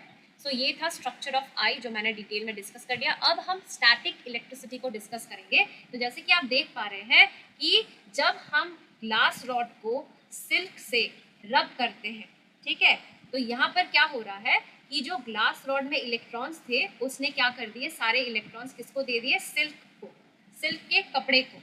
तो क्या हो गया? जो सिल्क है वो नेगेटिवली चार्ज हो गया और ये जो ग्लास रॉड है ये पॉजिटिवली चार्ज हो गया। तो हम इस तरीके से ग्लास रॉड और सिल्क को चार्ज कर रहे हैं घिस से, रब करके। नेक्स्ट जो है कि अगर हम इबोनाइट रॉड को फर से रब करते हैं तो क्या होता है? ठीक इसका उल्टा होता है। फर में जो इलेक्ट्रॉन्स है वो इबोनाइट रॉड को दे देता है, फर पॉजिटिवली चार्ज हो जाता है और इबोनाइट जो रॉड है वो नेगेटिवली चार्ज हो जाता है। तो यहाँ पर रबिंग की मदद से हम क्या कर रहे हैं? चार्ज कर रहे हैं, ठीक है, चार्जिंग ऑन रबिंग। अब जो हम पढ़ने वाले हैं वो है conduction, charging by conduction. So charging by rubbing और फ्रिक्शन किनके केस में होता है? वो होता है इंसुलेटर्स के केस में, ठीक है। सो जो इंसुलेटर्स है अगर उनको चार्ज करना होता है तो हमको क्या करना होता है? उनको रब करना होता है, या वो फ्रिक्शन की मदद से होता है। अब अगर कंडक्टर्स को चार्ज करना हो तो तब कंडक्शन की मदद से होता है। तो यहाँ पर हम क्या करते हैं कि यहाँ पर हम एक चार्ज्ड ऑब्जेक्ट लेते हैं, ठीक है, और उसको एक अनचार्ज ऑब्जेक्ट के कांटेक्ट में लाते हैं, मतलब वो टच में रहेगा। सो अब क्या हो रहा है कि जैसे ही ये जो अनचार्ज्ड मेटल रॉड था ये इस चार्ज्ड ग्लास रॉड के कांटेक्ट में आया, सो यहाँ से फ्लो ऑफ इलेक्ट्रॉन्स होने लगे। सो ए से जो इलेक्ट्रॉन्स है उसका फ्लो बी की तरफ होने लगा, जिसके वजह से जो मेटल रॉड है वो भी पॉजिटिवली चार्ज हो गया।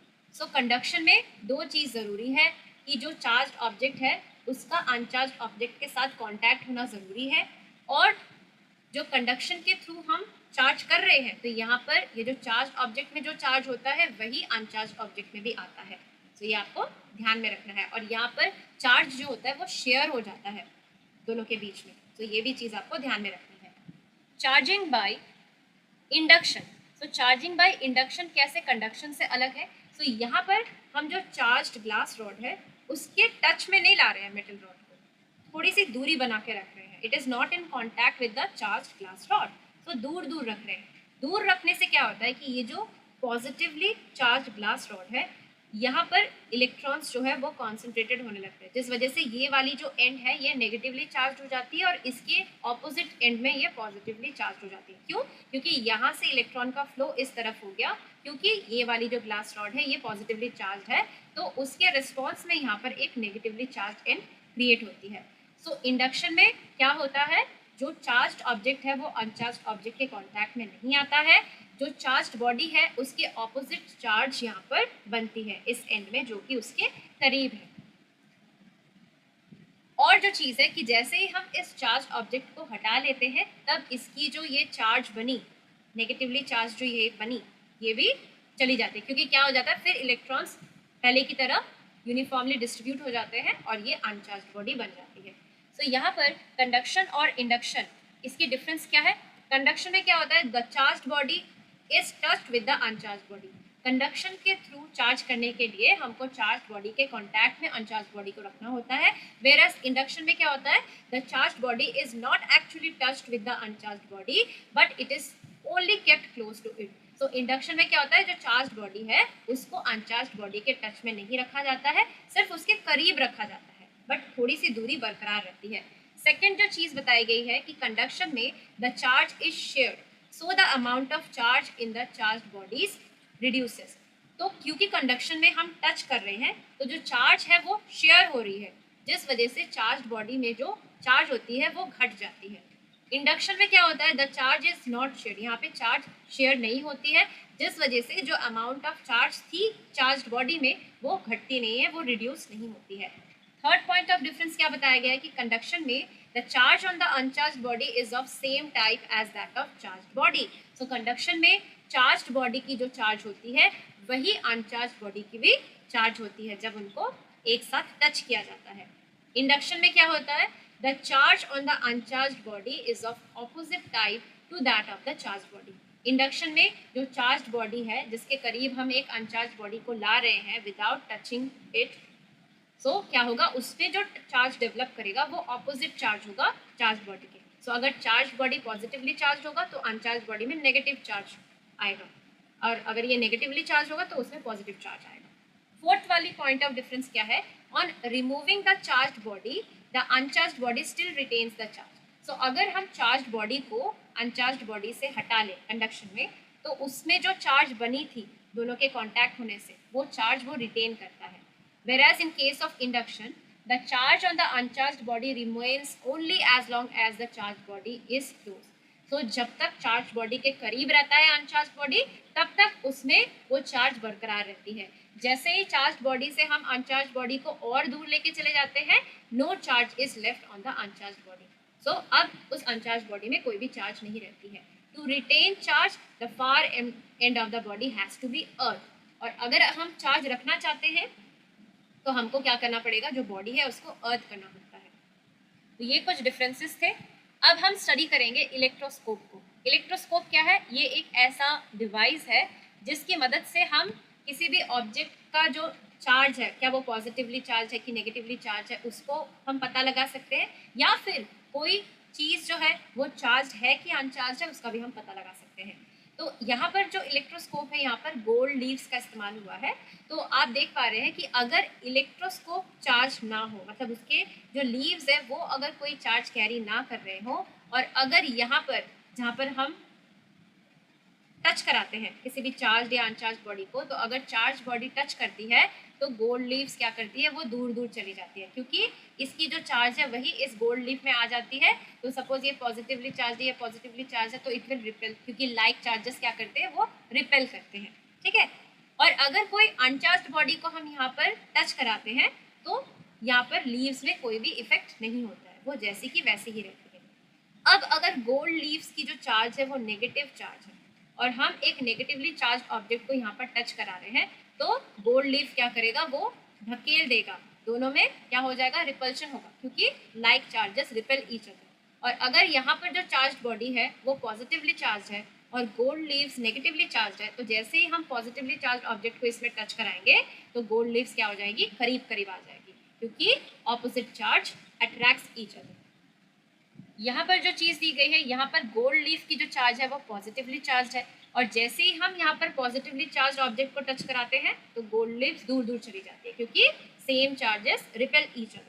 और अगर हम नेगेटिवली चार्ज किसी ऑब्जेक्ट को यहाँ पर टच कराते हैं तो यहाँ पर क्या हो जाएगा, गोल्ड लीव्स करीब आ जाएगी, because opposite charges attract each other. तो यहाँ पर टैबुलेटेड फॉर्म में आपको यहाँ पर बताया गया है कि अगर गोल्ड लीफ में कोई भी चार्ज ना हो, ठीक है, और जैसे ही हमने कोई बॉडी टच कराई और उसके जो लीव्स है वो दूर दूर चले गए, तो इससे हमें क्या पता चलता है कि जो बॉडी हमने टच कराई वो चार्ज्ड है। और अगर जो लीव्स है वो दूर दूर नहीं गई तो इससे हमको क्या पता चलता है कि जो बॉडी है वो चार्ज नहीं है। अब जो इलेक्ट्रोस्कोप की जो गोल्ड लीफ है, अगर वो पॉजिटिवली चार्ज है और अगर गोल्ड लीव्स की दूरी इंक्रीज होती है, दोनों गोल्ड लीव ज़्यादा दूरी पे चली जाती है, इंक्रीज हो रही है दूरी, मतलब क्या है कि जो बॉडी हमने टच कराई है वो भी पॉजिटिवली चार्ज है। और अगर दूरी घट जाती है तो इससे हमें पता चलता है कि जो बॉडी हमने टच कराई है वो नेगेटिवली चार्ज है। अब अगर इलेक्ट्रोस्कोप की जो गोल्ड लीफ है वो अगर नेगेटिवली चार्ज हो, ठीक है, और फिर भी दूरी क्या हो रही है, बढ़ रही है, मतलब जो चीज़ हमने टच कराई है वो भी नेगेटिवली चार्ज है। और अगर दूरी घटने लगती है यानी कि जो बॉडी हमने टच कराई है वो पॉजिटिवली चार्ज बॉडी है, तो ये चीज़ आप इसका स्क्रीनशॉट लगा मतलब लिख सकते हैं। आगे बढ़ेंगे तो हम जो लाइटनिंग कंडक्टर है उसका इस्तेमाल क्यों होता है उसको हम समझेंगे। So lightning conductor is a device which is use to protect buildings from being damage due to lightning. बिजली के कड़कने से बिल्डिंग को कोई हानि ना पहुंचे, सो उस चीज़ को प्रिवेंट करने के लिए हम लाइटनिंग कंडक्टर को क्या करते हैं, अपने बिल्डिंग में लगाते हैं। सो ये कैसे काम करता है तो देखिए यहाँ पर पिक्चर में दिया गया है। तो जब भी कोई चार्ज्ड बादल बिल्डिंग के ऊपर से जाती है तो यहाँ पर जो लाइटनिंग कंडक्टर हमने इंस्टॉल किया है उसके जो स्पाइक्स है वहाँ पर जो बादल की चार्ज है उसकी ऑपोजिट चार्ज क्या होती है, बनने लगती है। This charge passes to the earth through the copper rod. So यहाँ पर एक कॉपर रॉड होती है, तो ये जो नेगेटिव चार्ज है, जैसे कि यहाँ पर बादल जो है वो पॉजिटिवली चार्ज है, तो यहाँ पर ये जो स्पाइक्स है यहाँ पर नेगेटिव चार्ज बनी, तो ये जो नेगेटिव चार्ज है ये यहाँ पर कॉपर रॉड की मदद से यहाँ पर जो मेटल प्लेट है वहाँ तक पहुँच जाती है।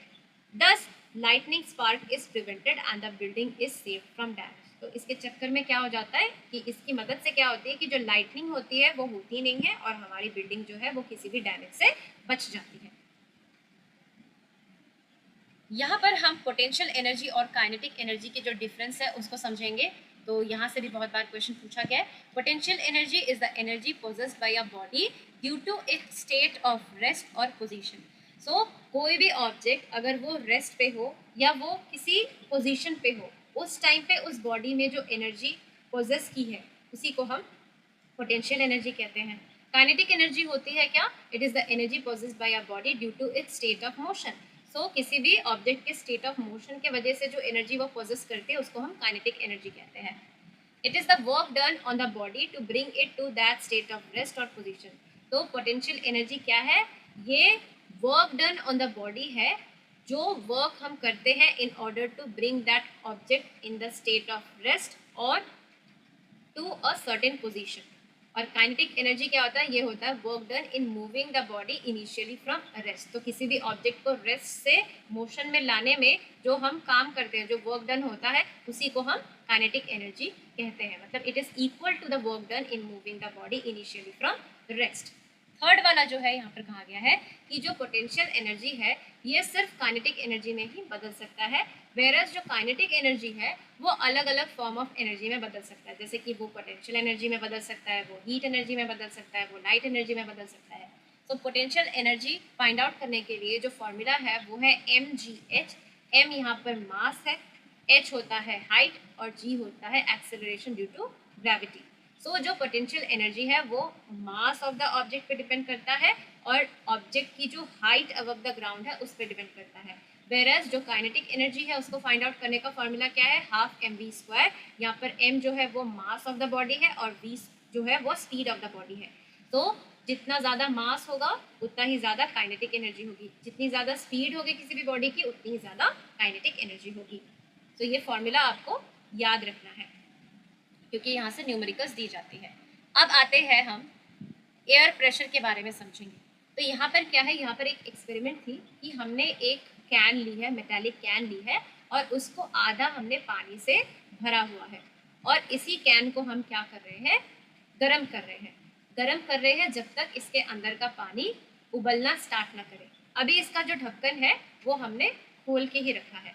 जैसे ही इसके अंदर का पानी बॉयल होने लगेगा और आप देखेंगे कि पानी जो है वो स्टीम में बदल रही है, यानी कि आपको वाटर वेपर्स नजर आएंगे, तब आपको क्या कर देना है, इस कैन का जो ढक्कन है उसको बंद कर देना है और फिर इस मेटालिक कैन को एक सेफ जगह पे रखना है और इसके ऊपर आपको ठंडा पानी डाल देना है। जैसे ही आप ठंडा पानी डालेंगे तब आप देखेंगे कि जो कैन है वो क्रस्ट हो चुका है, उसका जो शेप है वो बिगड़ चुका है।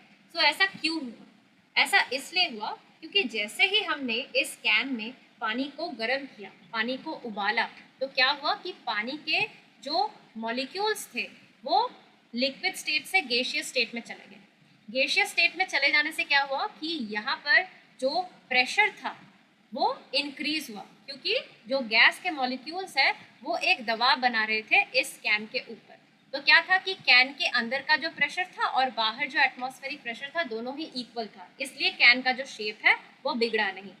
बट जैसे ही हमने इस कैन पे ठंडा पानी डाला, सो टेम्परेचर घटने के कारण क्या हुआ कि जो गैसियस फॉर्म में था यानी कि जो स्टीम था वो कॉन्डेंस करके उसने क्या बना लिया, उसने बना लिया दोबारा से पानी, जिसके चलते क्या हुआ कि जो कैन के अंदर एयर प्रेशर था वो कम हो गया as compare to atmospheric pressure जो कि बाहर से अप्लाई कर रही थी। तो क्योंकि एटमॉस्फेरिक प्रेशर अंदर जो एयर प्रेशर है उससे ज़्यादा है, तो दबाव के चलते क्या हो गया, जो टिन कैन है वो क्रश्ड हो गया। तो यहाँ से आपको क्वेश्चन पूछ लिया जा सकता है। नेक्स्ट जो चीज़ है जो वेरी वेरी इंपॉर्टेंट कॉन्सेप्ट है वो है high speed winds are accompanied by reduced air pressure. यानी कि हाई स्पीड विंड्स जो होती है, जहाँ से भी हाई स्पीड विंड्स गुजरेगी वहाँ पर क्या होगा, एयर प्रेशर कम होगा, जो कि हमको इस एक्टिविटी से अच्छी तरीके से समझ में आता है। यहाँ पर आपको क्या करना है, दो बलून को फुलाना है और उनको एक धागे के साथ इस तरीके से अटैच करना है। अब आपको क्या करना है, दोनों बलून के बीचों बीच जोर से फूंक मारनी है। जोर से फूंक मारने से आप देखेंगे कि जो बलून है वो ऐसे एक दूसरे के करीब आ गए हैं। यूजुअली अगर आप इमेजिन करेंगे तो आप सोचेंगे कि आप जैसे ही फूंक मारेंगे तो दोनों बलून को तो दूर दूर चले जाना चाहिए, बट ऐसा नहीं होता है। ऐसा क्यों हो रहा है, क्योंकि जब आप फूंक मारते हैं तो जो हवा की स्पीड होती है वो यहाँ पर ज़्यादा है। So high speed wind is accompanied by reduced air pressure. तो यहाँ पर क्या हो जाता है, जो प्रेशर होता है वो घट जाता है और बाहर यहाँ पर जो प्रेशर है वो ज़्यादा हो जाती है, जिसके चलते क्या होता है कि जो बलून है वो करीब करीब आ जाती है जब हम दोनों के बीच से जोर से फूंक मारते हैं। यही चीज़ यहाँ पे इस एक्टिविटी में भी हमको समझा रही है क्या, कि जब हम एक पेपर स्ट्रिप लेते हैं और पेपर स्ट्रिप के ऊपरी वाले पार्ट पे जब हम फूंक मारते हैं तो क्या होता है, हमको नज़र आता है कि जो पेपर स्ट्रिप है वो ऊपर की ओर उठ रही है। ठीक है, ऐसा क्यों हो रहा है, क्योंकि जब हम फूंक मार रहे हैं तो पेपर स्ट्रिप के ऊपर से बहती हुई हवा की स्पीड क्या है, वो हाई है। So high speed wind is accompanied by reduced air pressure, यानी कि यहाँ पर जो प्रेशर है वो कम है, तो नीचे वाली जगह में एयर प्रेशर ज़्यादा है, तो क्या होगा, ये हाई प्रेशर होने की वजह से क्या होगा, इसको धकेलेगा ऊपर की ओर, जिस वजह से ये जो पेपर स्ट्रिप है ये ऊपर की ओर उठ जाती है।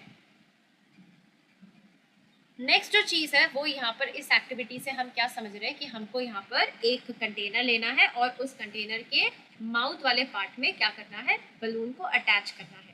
फिर हमको क्या करना है, उसको बॉइलिंग वाटर जहाँ पे है या हॉट वाटर जहाँ पे है वहाँ पर उसको डुबोना है।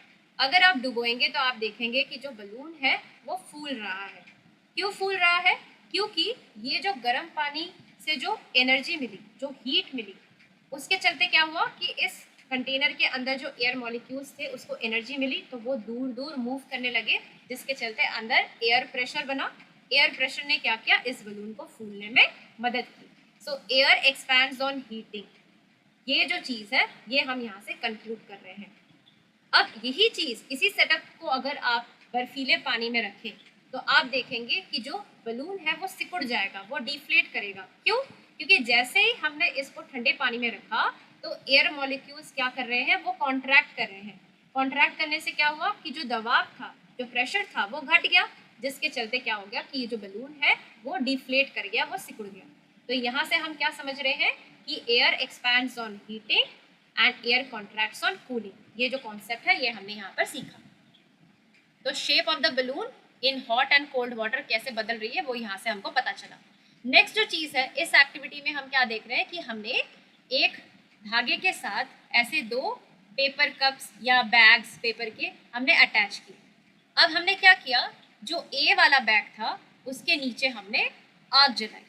आग जलाने से क्या होगा कि यहाँ पर जो एयर थी वो गर्म होगी, और वार्म एयर क्या होती है, वार्म एयर होती है हल्की, इट इज़ लाइट, तो वो ऊपर उठेगी। और वो ऊपर उठने से क्या होगा, क्योंकि वो हल्की है तो वो ऊपर उठेगी, तो ये वाला जो बैग है ये ऐसे ऊपर आपको उठता हुआ नजर आ रहा है। तो यहाँ से हमको क्या पता चल रहा है कि जो वार्म एयर होती है वो हल्की होती है और वो ऊपर उठ जाती है, जो कोल्ड एयर होती है वो हेवी होती है और वो नीचे की ओर ऐसे आती है। तो यहाँ पे हमने हॉट एयर राइजिंग अप को प्रूव करने के लिए इस एक्सपेरिमेंट को किया। अब जो चीज़ यहाँ पर मैं आपको एक्सप्लेन करने वाली हूँ वो है कि जो विंड का जो पैटर्न होता है वो ऐसा अलग अलग क्यों है, ठीक है। तो सबसे पहले हमको क्या समझना है कि जो इक्वेटर पार्ट है वहाँ पर सूरज की किरणें एकदम सीधे सीधे पड़ती है, जिस वजह से क्या है कि इक्वेटोरियल जो रीजन है वो गर्म होता है। गर्म होने के वजह से क्या होता है कि इसके कांटेक्ट में आती हुई हवाएं कैसी होगी, वो भी गर्म होगी। तो वार्म एयर क्या करेगी, वार्म एयर ऊपर उठेगी। वार्म एयर ऊपर उठेगी तो क्या होगा कि 0 to 30 डिग्री जो लैटिट्यूड है, यहाँ पर जो कोल्ड एयर है वो जो एम्प्टी स्पेस क्रिएट हो रहा है वार्म एयर के ऊपर जाने से, उसको वो ऑक्यूपाई कर लेगी। सेम चीज़ क्या होता है पोलर रीजन में, जो एयर होती है वो कूल होती है, ठीक है। और यहाँ पर जो 60 डिग्री लैटिट्यूड है, यहाँ पर जो एयर होती है वो वार्म होती है। तो वार्म एयर क्या करती है, वो ऊपर उठती है। तो यहाँ पर 60 डिग्री लैटिट्यूड में एम्प्टी स्पेस जो क्रिएट होता है तो उसको ऑक्यूपाई करने के लिए पोलर रीजन से, और ये जो 30 डिग्री लैटिट्यूड है यहाँ से जो कूल एयर है उसको ऑक्यूपाई करती है। तो विंड का पैटर्न क्यों ऐसा होता है, uneven heating of the earth, पृथ्वी के अलग अलग जगह में अनइवन हीटिंग होने से विंड की ऐसी पैटर्न बनती है। अब ये जो विंड की पैटर्न है ये आपको ऐसी ऑब्लिक नजर आ रही है, इस टाइप की ऑब्लिक नजर आ रही है। ये डायरेक्ट नॉर्थ साउथ डायरेक्शन में क्यों नहीं है, क्योंकि अर्थ जो है वो रोटेट करता है। सो अर्थ के रोटेशन के वजह से जो विंड के पैटर्न है वो एकदम नॉर्थ साउथ डायरेक्शन में ना होकर थोड़ी सी ऑब्लिक फॉर्म में होती है। तो यहाँ से भी क्वेश्चन पूछ लिया जाता है। तो आपको ध्यान में रखना है कि पोलर रीजन में जो एयर होती है वो कूल होती है, ठीक है, और इक्वेटोरियल रीजन में जो एयर होती है वो वार्म होती है। वार्म एयर हल्की होती है तो वो ऊपर उठ जाती है। तो क्या होता है कि ये जो 0 to 30 डिग्री लैटिट्यूड में जो कोल्ड एयर है वो उस एम्प्टी स्पेस को ऑक्यूपाई करने के लिए इक्वेटोरियल रीजन में आ जाती है। सेम चीज़ यहाँ पर पोलर रीजन में, क्योंकि कूल एयर है और 60 डिग्री लैटिट्यूड में वार्म एयर है तो वार्म एयर ऊपर उठ रही है, तो cool air from polar region and 30 degree latitude वो क्या करती है, ऑक्यूपाई कर लेती है आकर यहाँ पे। सो इस टाइप का विंड पैटर्न हमको नजर आता है पृथ्वी पर। और एक चीज़ जो आपको ध्यान में रखनी है कि जो हवा है, हवा हमेशा region of high air pressure से region of low air pressure की ओर मूव करती है। मतलब हवा का बहाव कहाँ से कहाँ होगा, region of high air pressure to region of low air pressure. अब जो नई चीज़ हम यहाँ पर समझने वाले हैं वो है different types of motion. So different types of motion के बारे में यहाँ पर क्या बताया गया है कि सबसे पहले क्या है, रेक्टिलिनियर मोशन, जिसको हम लीनियर मोशन भी कहते हैं। रेक्टिलिनियर मोशन का मतलब क्या है, motion of a body along a straight line. मतलब स्ट्रेट लाइन पे कोई भी अगर बॉडी मूव करती है तो उसको हम कहते हैं रेक्टिलिनियर मोशन। जैसे कि motion of a bullet fired from a gun. So किसी बंदूक से जो गोली निकली वो क्या है, रेक्टिलिनियर मोशन। मार्च पास्ट जो करते हैं सोल्जर्स परेड में, वो भी रेक्टिलिनियर मोशन है। Car moving on a straight path, a coin moving on a carrom board, a boy drops a ball which is coming downward, ये सभी क्या है, एग्जाम्पल्स ऑफ रेक्टिलिनियर मोशन है। नेक्स्ट आता है रोटेटरी मोशन। रोटेटरी मोशन क्या होता है कि यहाँ पर कोई भी बॉडी एक फिक्स्ड पॉइंट पे रोटेट करती है जो कि उसकी एक्सिस है। एग्जाम्पल्स क्या है, स्पिनिंग व्हील और चरखा, spinning of a top on its axis, potter's wheel, ceiling fan, earth rotating on its axis, ये सभी क्या है, रोटेटरी मोशन के एग्जाम्पल्स है। सर्कुलर मोशन का एग्जाम्पल क्या है, motion of a body along a circular path. तो कोई एक सर्कुलर पाथ है उसी पे क्या कर रही है, बॉडी मूव कर रही है, तो उसी को हम कहते हैं सर्कुलर मोशन। जैसे motion of the hands of a clock, घड़ी की जो सुई घूमती है वो क्या है, circular motion. Motion of a satellite around the earth, so earth के आजू बाजू जो सैटेलाइट घूमती है वो भी क्या है, सर्कुलर मोशन। ऑसिलेटरी मोशन क्या है, to and fro motion of a body from its rest position. So जैसे कि आपने देखा है कि ये पेंडुलम है तो ये इसकी रेस्ट पोजीशन है और ये इसकी एक्सट्रीम पोजीशंस होती है। तो टू एंड फ्रो मोशन मतलब आगे जाना और पीछे आना, इस टाइप की motion from its rest position को कहते हैं हम क्या, ऑसिलेटरी मोशन। जैसे कि जो क्लॉक की पेंडुलम होती है वो ऑसिलेटरी मोशन शो करती है। फिर जो झूला होता है, मोशन ऑफ अ स्विंग, वो भी ऑसिलेटरी मोशन है। फिर जो सिंपल पेंडुलम की जो मोशन होती है वो भी क्या है, ऑसिलेटरी मोशन है। नेक्स्ट आता है वाइब्रेटरी मोशन। वाइब्रेटरी मोशन क्या है, एक टाइप ऑफ ऑसिलेटरी मोशन ही है। यहाँ पर डिफरेंस क्या है, to and fro motion of the part of the body keeping its rest part fix. तो इसकी जो रेस्ट पार्ट होती है वो फिक्स रहती है, उसके आजू बाजू जो होता है टू एंड फ्रो मोशन होता है। जैसे कि तबला का जो स्ट्रेच मेम्ब्रेन वो वाइब्रेट करता है तब साउंड प्रोड्यूस होता है। हमारे वोकल कॉर्ड्स वो वाइब्रेट करते हैं तो हमारी आवाज़ निकलती है। वैसे ही सितार की जो स्ट्रिंग्स है वो जब वाइब्रेट करती है तो वो साउंड प्रोड्यूस करती है। फिर जो बांसुरी में जो वाइब्रेटिंग एयर कॉलम है उसके वाइब्रेशन के वजह से क्या होता है, साउंड प्रोड्यूस होता है। नेक्स्ट जो टाइप ऑफ मोशन है वो है यूनिफॉर्म मोशन। यूनिफॉर्म मोशन में क्या होता है कि कोई भी ऑब्जेक्ट या कोई भी बॉडी इक्वल दूरी तय करती है इक्वल इंटरवल ऑफ टाइम में। जैसे कि आप यहाँ पर देख पा रहे हैं कि हर 1 घंटे में इस कार ने 30 किलोमीटर की दूरी तय की है। तो यहाँ पर क्या हो रहा है, equal distance is covered in equal interval of time. तो इस टाइप के मोशन को हम यूनिफॉर्म मोशन कहते हैं। नॉन यूनिफॉर्म मोशन में क्या होता है, body travels unequal distances in equal interval of time. मतलब टाइम की जो इंटरवल है वो फिक्स्ड है, यानी कि 1-1 घंटे का टाइम इंटरवल है, बट जो दूरी तय कर रही है ये कार वो इक्वल नहीं है। कभी वो 1 घंटे में 4 किलोमीटर की दूरी तय कर रही है, कभी वो 1 घंटे में 8 किलोमीटर की दूरी तय कर रही है, कभी वो 1 घंटे में 5 किलोमीटर की दूरी तय कर रही है। सो इस टाइप के मोशन को हम नॉन यूनिफॉर्म मोशन कहते हैं। मोशन एंड टाइम से जो न्यूमेरिकल्स पूछे जाते हैं वो इसी फॉर्मूला का इस्तेमाल करके सॉल्व किया जाता है। तो speed is equals to distance by time. तो कभी कभार आपको किसी भी व्हीकल का स्पीड पूछ लिया जाएगा जहाँ पर आपको डिस्टेंस और टाइम दिया रहता है, या फिर आपको जाने आने की जर्नी का स्पीड दिया रहेगा, टाइम दिया रहेगा या फिर डिस्टेंस दिया रहेगा। तो आपको इंटायर जर्नी की जो एवरेज स्पीड है उसको फाइंड आउट करनी है। तो एवरेज स्पीड फाइंड आउट करने के लिए आपको क्या करना होता है, जो टोटल डिस्टेंस ट्रैवल्ड है उसको टोटल टाइम टेकन से डिवाइड करना होता है। नेक्स्ट आएंगे फ्रिक्शन। सो फ्रिक्शन में जहाँ से ज़्यादा क्वेश्चन पूछा जाता है वो पूछा जाता है कि किस टाइप की फ्रिक्शन सबसे ज़्यादा है। तो ऑर्डर क्या है, static friction is greater than sliding friction, sliding friction is greater than rolling friction. So static friction कब एक्ट करती है, जब कोई ऑब्जेक्ट रेस्ट पे हो। स्लाइडिंग फ्रिक्शन कब एक्ट करती है, जब कोई ऑब्जेक्ट किसी सरफेस के ऊपर से स्लाइड कर रही हो। और जो रोलिंग फ्रिक्शन है वो कब एक्ट करती है, जब कोई ऑब्जेक्ट जो कि राउंड शेप का होता है या सर्कुलर होता है, तो वो जब रोल करती है तब जो फ्रिक्शन एक्ट करती है वो है रोलिंग फ्रिक्शन। तो ये जो ऑर्डर है यहाँ से क्वेश्चन पूछ लिया जाता है। दूसरा पूछ लिया जाता है फ्रिक्शन की कैरेक्टरिस्टिक्स के ऊपर। सो फ्रिक्शन क्या है, वो एक कॉन्टैक्ट फोर्स है।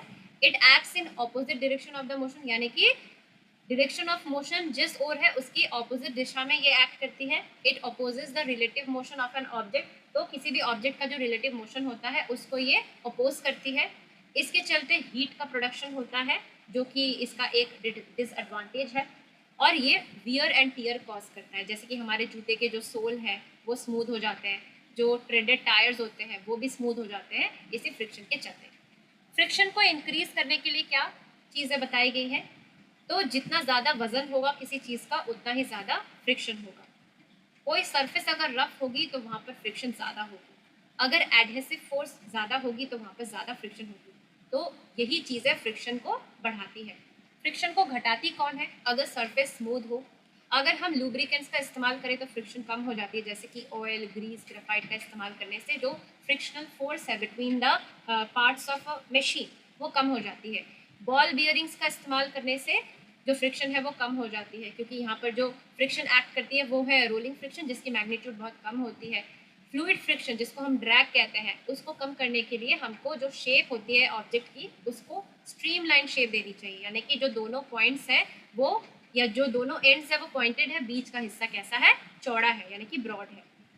ड्रैग जो है उसको हम फ्लूइड फ्रिक्शन भी कहते हैं और ये डिपेंड करता है ऑब्जेक्ट की शेप कैसी है, फ्लूइड का नेचर कैसा है और जो स्पीड है ऑब्जेक्ट का थ्रू दैट फ्लूइड उस पर डिपेंड करता है।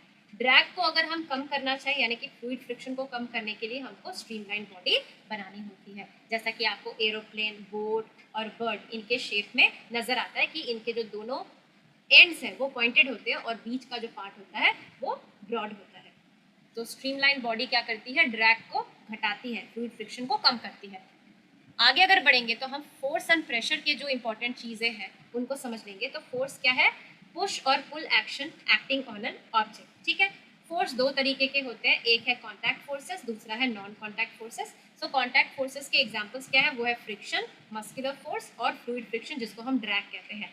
कॉन्टैक्ट फोर्सेस जो होते हैं वो अपने इफेक्ट्स तब ही दिखा पाते हैं जब जो दो सर्फेसेस है वो कॉन्टैक्ट में हो। नॉन कॉन्टैक्ट फोर्सेस अपने effects without being in contact भी शो करते हैं, जैसे कि magnetic force, gravitational force, electrostatic force.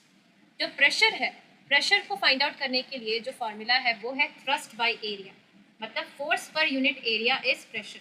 सो इस फॉर्मूला से आप क्या देख रहे हैं कि जो प्रेशर है it is directly proportional to thrust और फोर्स। तो जितना ज़्यादा थ्रस्ट होगा उतना ही ज़्यादा प्रेशर होगा, अगर थ्रस्ट कम होगा तो प्रेशर भी कम होगा। Whereas pressure is inversely proportional to area of contact. तो एरिया ऑफ कॉन्टैक्ट अगर बढ़ेगा तो प्रेशर घटेगा, एरिया ऑफ कॉन्टैक्ट अगर घटेगा तो प्रेशर बढ़ेगा। तो इसीलिए जो बैग्स होते हैं जिनमें हम हैवी लोड कैरी करते हैं उनकी जो स्ट्रैप्स होती है वो वाइड होती है, ताकि एरिया ऑफ कॉन्टैक्ट के बढ़ने से जो प्रेशर है वो घट जाए। नेक्स्ट जो चीज़ जहाँ से ज़्यादा क्वेश्चन पूछा जाता है वो है कि जो फ्लूइड प्रेशर, ठीक है। तो यहाँ पर देखिए एक कंटेनर है और वहाँ पर हमने पानी भरा हुआ है और 3 पॉइंट्स पे हमने होल बनाए हुए हैं। तो जो टॉप लेवल पे जो होल है वहाँ से पानी सबसे कम फोर्स में और सबसे कम दूरी तय करेगा, वहाँ से जो पानी निकलेगा, ठीक है। सो जो पानी निकलेगा वो सबसे कम फोर्स से निकलेगा और वो कम दूरी तय करेगा। बीच वाले जगह पे जो होल है यहाँ पर जो पानी है वो मॉडरेट फोर्स से निकलेगा और ये जो दूरी तय करेगा वो किसके बीचों बीच होगा, जितना ए पॉइंट से पानी निकल रहा है और जितना सी पॉइंट से पानी निकल रहा है उसके बीचों बीच की दूरी ये तय करेगा। और जो सी पॉइंट है जहाँ पर होल बनाए गए हैं यहाँ से जो पानी निकलेगी वो सबसे ज़्यादा फोर्स में निकलेगी और यहाँ से निकलती हुई पानी ज़्यादा डिस्टेंस तय करेगी, क्योंकि ये एकदम बॉटम लेयर है, इसके ऊपर मल्टीपल लेयर्स है पानी की। तो ये मल्टीपल लेयर्स क्या कर रहे हैं, प्रेशर बना रहे हैं, जिसके चलते यहाँ से जो पानी निकलेगा वो सबसे ज़्यादा फोर्स में निकलेगा और वो सबसे ज़्यादा दूरी तय करेगा। एटमॉस्फेरिक प्रेशर जो होता है, जितना हम ऊंचाई पे जाते हैं एटमॉस्फेरिक प्रेशर उतना ही घटने लगता है। तो ये आपको ध्यान में रखना है कि जितना हम ऊंचाई पे जाएंगे, ठीक है, तो उतना ही एटमॉस्फेरिक प्रेशर घटने लगता है, जिसके चलते जो पानी है वो जल्दी बॉयल होती है हिली एरिया में, यानी कि वो 100 डिग्री सेल्सियस से नीचे के टेम्परेचर में ही उबलना स्टार्ट कर देती है। क्यों? क्योंकि वहाँ पर एटमॉस्फेरिक प्रेशर जो है वो कम है। अब आगे बढ़ेंगे तो साउंड से जो इम्पोर्टेंट चीज़ें हैं, तो यहाँ पर speed of sound in different media, यहाँ से क्वेश्चन पूछा जाता है। तो स्पीड ऑफ साउंड सबसे ज़्यादा सॉलिड में होता है, फिर लिक्विड में, फिर गैस में होता है। साउंड वैक्यूम के थ्रू प्रोपगेट नहीं करता, यानी कि साउंड वैक्यूम के थ्रू ट्रैवल नहीं कर सकता। Speed of sound in a medium increases with increase in temperature. So जितना टेम्परेचर बढ़ेगा उतना ही जो speed of sound in a medium है वो भी बढ़ता है। इसीलिए ऐसा कहा जाता है कि जो स्पीड ऑफ साउंड है वो ह्यूमिड एयर में ज़्यादा है as compare to dry air, ठीक है। तो ये आपको ध्यान में रखना है। नेक्स्ट जो चीज़ है कि साउंड की दो इंपॉर्टेंट प्रॉपर्टीज़ है, वो क्या है, वो है एम्पलीट्यूड और दूसरी है फ्रीक्वेंसी। एम्पलीट्यूड किसके डिसाइडिंग फैक्टर है कि साउंड की लाउडनेस कितनी है। So loudness is directly proportional to amplitude square, ये आपको ध्यान में रखना है। सो एम्पलीट्यूड जितना बढ़ेगा उतना ही लाउडनेस बढ़ेगा। फ्रीक्वेंसी क्या डिसाइड करती है, पिच ऑफ द साउंड को डिसाइड करती है। तो जितनी ज़्यादा फ्रीक्वेंसी होगी उतनी ही ज़्यादा पिच ऑफ द साउंड होगी। और एक चीज़ जो आपको ध्यान में रखनी है कि जो टेंशन होता है, जो खिंचाव होता है, स्ट्रिंग इंस्ट्रूमेंट्स की जो स्ट्रिंग्स होती हैं उसमें जितना ज़्यादा खिंचाव होगा, जितना ज़्यादा टेंशन होगा उतना ही ज़्यादा फ्रीक्वेंसी होगी। और क्योंकि frequency is directly proportional to pitch of the sound, तो उतना ही पिच ज़्यादा होगा साउंड का, ठीक है। कुछ जो यहाँ पर फॉर्मूलाज है जिसकी मदद से हम क्वेश्चंस को सॉल्व कर सकते हैं, न्यूमेरिकल्स को सॉल्व कर सकते हैं, जो कि साउंड चैप्टर में पूछी जा सकती है। वो है कि आपको अगर फ्रीक्वेंसी फाइंड आउट करने के लिए पूछा जाए, आपको टाइम पीरियड दिया गया है, सो फ्रीक्वेंसी फाइंड आउट करने के लिए आपको क्या करना पड़ेगा, 1/टाइम पीरियड करना पड़ेगा। फ्रीक्वेंसी का मतलब क्या है, number of oscillations in 1 second. 1 second में कितने बार ऑसिलेशंस हो रहा है वही हमको फ्रीक्वेंसी बताती है। टाइम पीरियड अगर आपको फाइंड आउट करने के लिए कहा जाए और आपको फ्रीक्वेंसी दी हो तो आप क्या करेंगे, 1/फ्रीक्वेंसी करने से आपको टाइम पीरियड मिल जाएगा। टाइम पीरियड का मतलब क्या है, time taken to complete 1 oscillation. एक ऑसिलेशन को कंप्लीट करने में जितना समय लगता है वही टाइम पीरियड होता है। स्पीड ऑफ द साउंड, तो हम जानते हैं speed is equal to distance by time. तो स्पीड ऑफ द साउंड को हम v से डिनोट कर रहे हैं, डिस्टेंस यहाँ पर क्या है, वेवलेंथ है, ठीक है, और टाइम यहाँ पर t है। अब ये 1/t का मतलब क्या होता है, फ्रीक्वेंसी होता है। तो वेवलेंथ इंटू फ्रीक्वेंसी करने से भी हमको स्पीड ऑफ द साउंड मिल जाता है। फिर loudness is directly proportional to amplitude square, ये तो हमने देख ही लिया था। और जो फ्रीक्वेंसी है it is directly proportional to pitch of the sound, तो ये भी हमने देख लिया। आगे बढ़ेंगे तो मैग्नेट्स के बारे में जो इंपॉर्टेंट चीज़ें यहाँ पर मैंने मेंशन की है कि नेचुरल मैग्नेट कौन है, मैग्नेटाइट है और लॉर्डस्टोन है। जो आर्टिफिशियल मैग्नेट है उनके एग्जांपल्स क्या है, bar magnet, cylindrical magnet, ball ended magnet, you shaped magnet, horse shoe magnet, ये सभी आर्टिफिशियल मैग्नेट है, यानी कि ये मैन मेड मैग्नेट है। नेचुरली ऑकरिंग मैग्नेट कौन है? मैग्नेटाइट और लॉडस्टोन। मैग्नेटिक सब्सटेंसेस हम किनको कहते हैं? ऐसी चीजें जो मैग्नेट की तरफ अट्रैक्टेड हो, जैसे कि आयरन, स्टील, कोबाल्ट, निकल। नॉन मैग्नेटिक सब्सटेंसेस हम किनको कहते हैं? जो कि मैग्नेट की तरफ आकर्षित ना होते हो, not attracted to a magnet, जैसे कि wood, plastic, copper, paper, rubber, stone, sand, ceramics etcetera. Magnet की कुछ कैरेक्टरिस्टिक्स क्या है? It attract small pieces of iron. तो जो चुंबक होते हैं वो लोहे के छोटे छोटे पीसेस को अपनी ओर आकर्षित करते हैं, अपनी ओर अट्रैक्ट करते हैं। When a magnet is suspended freely, अगर हम बार मैग्नेट को फ्रीली सस्पेंड कर दे तो ये हमेशा नॉर्थ साउथ डायरेक्शन में ही रेस्ट करती है, मतलब अलाइन करती है। प्रॉपर्टीज ऑफ मैग्नेट्स अगर हम देखेंगे तो जो लाइक पोल्स होते हैं वो एक दूसरे को धकेलते हैं, like poles repel each other, और जो अनलाइक पोल्स है वो एक दूसरे को अट्रैक्ट करते हैं, unlike poles attract each other. Like poles मतलब सेम पोल्स, मतलब साउथ पोल में रिपल्शन होगा, नॉर्थ पोल में रिपल्शन होगा। वेयर ऑपोजिट पोल्स में अट्रैक्शन होता है, यानी कि north pole will attract south pole will attract north pole. जो पोल्स होते हैं मैग्नेट्स के वो पेयर्स में एग्जिस्ट करते हैं। जो मैग्नेट की पोल होती है वो उसके दोनों एंड्स पे सिचुएटेड होती है। और एक चीज जहाँ से क्वेश्चन पूछा गया है 2-3 बार, वो क्या है कि आपको एक बार मैग्नेट दी गई है, बार मैग्नेट को अगर आप लेंथ वाइज 3 टुकड़े में काटेंगे तो आपको क्या मिलेगा? 3 इक्वल पीस ऑफ मैग्नेट मिलेगा। तो यहाँ से आपको पूछ लिया जाता है कि ये जो आपको 3 इक्वल पीसेज ऑफ मैग्नेट मिले, जब आपने ओरिजिनल बार मैग्नेट को लेंथ वाइज इक्वल टुकड़ों में काटा, तो ये जो एक एक पीस ऑफ मैग्नेट है उसका मैग्नेटिक स्ट्रेंथ, मतलब पोल स्ट्रेंथ क्या होगा as compare to original magnet. तो यहाँ पर आपको ध्यान में रखना है कि जब हम किसी बार मैग्नेट को लेंथ वाइज काटते हैं so that we get equal pieces, तो जितने पार्ट्स में आप काटेंगे, सपोज आपने 5 इक्वल पार्ट्स में इसको काटा तो आपको 5 इक्वल पीसेस मिले लेंथ वाइज काटने से, तो हर एक पीस का जो पोल स्ट्रेंथ होगा वो ओरिजिनल मैग्नेट के 1/5 हो जाएगा। तो लेंथ वाइज काटने से जितने पार्ट्स में आप काटेंगे उतना ही 1/, उतना पार्ट्स उसका पोल स्ट्रेंथ होगा हर एक पीस का। बट अगर आप इसको विथ वाइज काटते हैं तब पोल स्ट्रेंथ सेम ही रहता है ओरिजिनल मैग्नेट के, उसमें कोई बदलाव नहीं आता है। So if we cut a bar magnet with wise to get 4 equal pieces of magnet, pole strength of each piece of magnet is equal to the pole strength of the original magnet. With wise काटने से pole strength में कोई भी change नहीं आता है, but length wise काटेंगे तो जितने पार्ट्स में काटेंगे वही हो जाएगा। 6 पार्ट्स में काटेंगे तो 1/6 हो जाएगा pole strength of each piece. ठीक है, नेक्स्ट बढ़ेंगे तो यहाँ पर कुछ एक्स्ट्रा इन्फॉर्मेशन था, जो कि time period of simple pendulum को हम कैसे कैलकुलेट करेंगे। तो अगर हमको जो फॉर्मूला दिया गया है वो है time period of simple pendulum को कैलकुलेट करने का, वो क्या है 2π√L/g। L जो है यहाँ पर ये है length of the pendulum, G जो है वो है एक्सेलरेशन ड्यू टू ग्रेविटी। तो time period of a pendulum वो किन किन चीज़ों पे डिपेंड करता है? वो डिपेंड करता है लेंथ ऑफ द पेंडुलम पे और एक्सेलरेशन ड्यू टू ग्रेविटी पे डिपेंड करता है। ये मास ऑफ द बॉब और मटेरियल ऑफ द बॉब पे डिपेंड नहीं करता है। फिर इलेक्ट्रिसिटी चैप्टर से जहाँ से बार बार क्वेश्चन पूछा गया है वो है फ्यूज वायर की क्या क्या प्रॉपर्टीज होती है। तो फ्यूज वायर एक थिन वायर होती है, इसकी लो मेल्टिंग पॉइंट होती है, इसकी हाई रेजिस्टेंस या फिर हाई रेजिस्टिविटी होती है और लो कंडक्टिविटी होती है। तो ये प्रॉपर्टीज आपको याद रखनी है फ्यूज वायर की।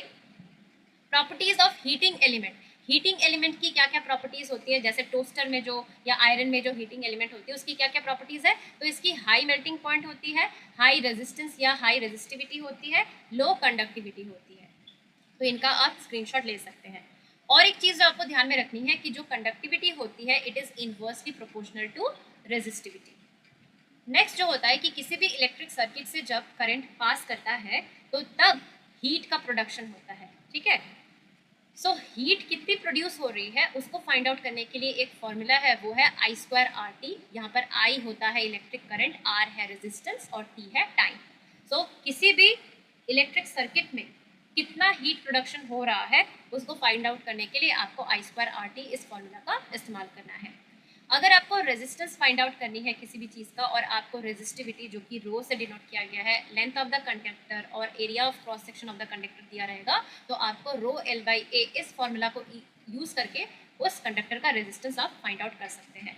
तो यहाँ पर आपको ध्यान क्या रखना है कि जो रेजिस्टेंस है it is directly proportional to the resistivity and length of the conductor and it is inversely proportional to the area of cross section of the conductor. Potential difference find out करने के लिए जो formula है वो है IR। I यहाँ पर electric current है और R जो है रेजिस्टेंस। तो अगर आपको इलेक्ट्रिक करंट दिया रहे उसका जो क्या बोलते हैं उसका जो वैल्यू दिया रहे और रेजिस्टेंस की वैल्यू दी रहे, तो आपको दोनों को मल्टीप्लाई करके पोटेंशियल डिफरेंस मिल जाएगा। इलेक्ट्रिक पावर फाइंड आउट करने के लिए जो फार्मूला है वो है potential difference into electric current. तो ये करने से भी आपको जो इलेक्ट्रिक पावर है उसकी वैल्यू मिल जाएगी। नेक्स्ट जो चीज़ पूछी जाती है कि resistance in series connection. So resistance in series connection find out करने के लिए आपको जितने भी रेजिस्टेंस दिए रहेंगे उनको सिंपली ऐड करना है और जो आपको मिलेगा वैल्यू वही हो जाता है resistance in series connection. Series connection में हमेशा मैक्सिमम रेजिस्टेंस होती है, और अगर आपको पैरेलल कनेक्शन की रेजिस्टेंस फाइंड आउट करनी है तो उसको फाइंड आउट करने का फॉर्मूला क्या है कि जो रेजिस्टेंस आपको दी रहेगी उसके रेसिप्रोकल फॉर्म में उसको चेंज करके उनको फिर ऐड करना है, और जो पैरेलल कनेक्शन में रेजिस्टेंस होती है वो मिनिमम रेजिस्टेंस देती है। तो इसी के साथ मेरा सेशन यहीं पर समाप्त होता है। सेशन बहुत ही लंबा है क्योंकि यहाँ पर बहुत से टॉपिक्स थे जो वेरी वेरी इंपॉर्टेंट है, जहाँ से फिजिक्स के ज़्यादातर क्वेश्चंस पूछे गए हैं। सो आशा करती हूँ कि आज के सेशन से आपको कुछ ना कुछ फ़ायदा तो मिला ही होगा। अगर आपको ये सेशन पसंद आया हो तो प्लीज़ इस सेशन को लाइक एंड शेयर कीजिए, मेरे चैनल सनिताज अकेडमी को सब्सक्राइब कीजिए और जो बेल आइकन है उसको प्रेस करके रखिए ताकि ऐसे ही सेशंस आपको इन फ्यूचर मिलते रहे। मिलेंगे ऐसे ही सेशन के साथ अपने नेक्स्ट सेशन में। Till then take care and bye bye.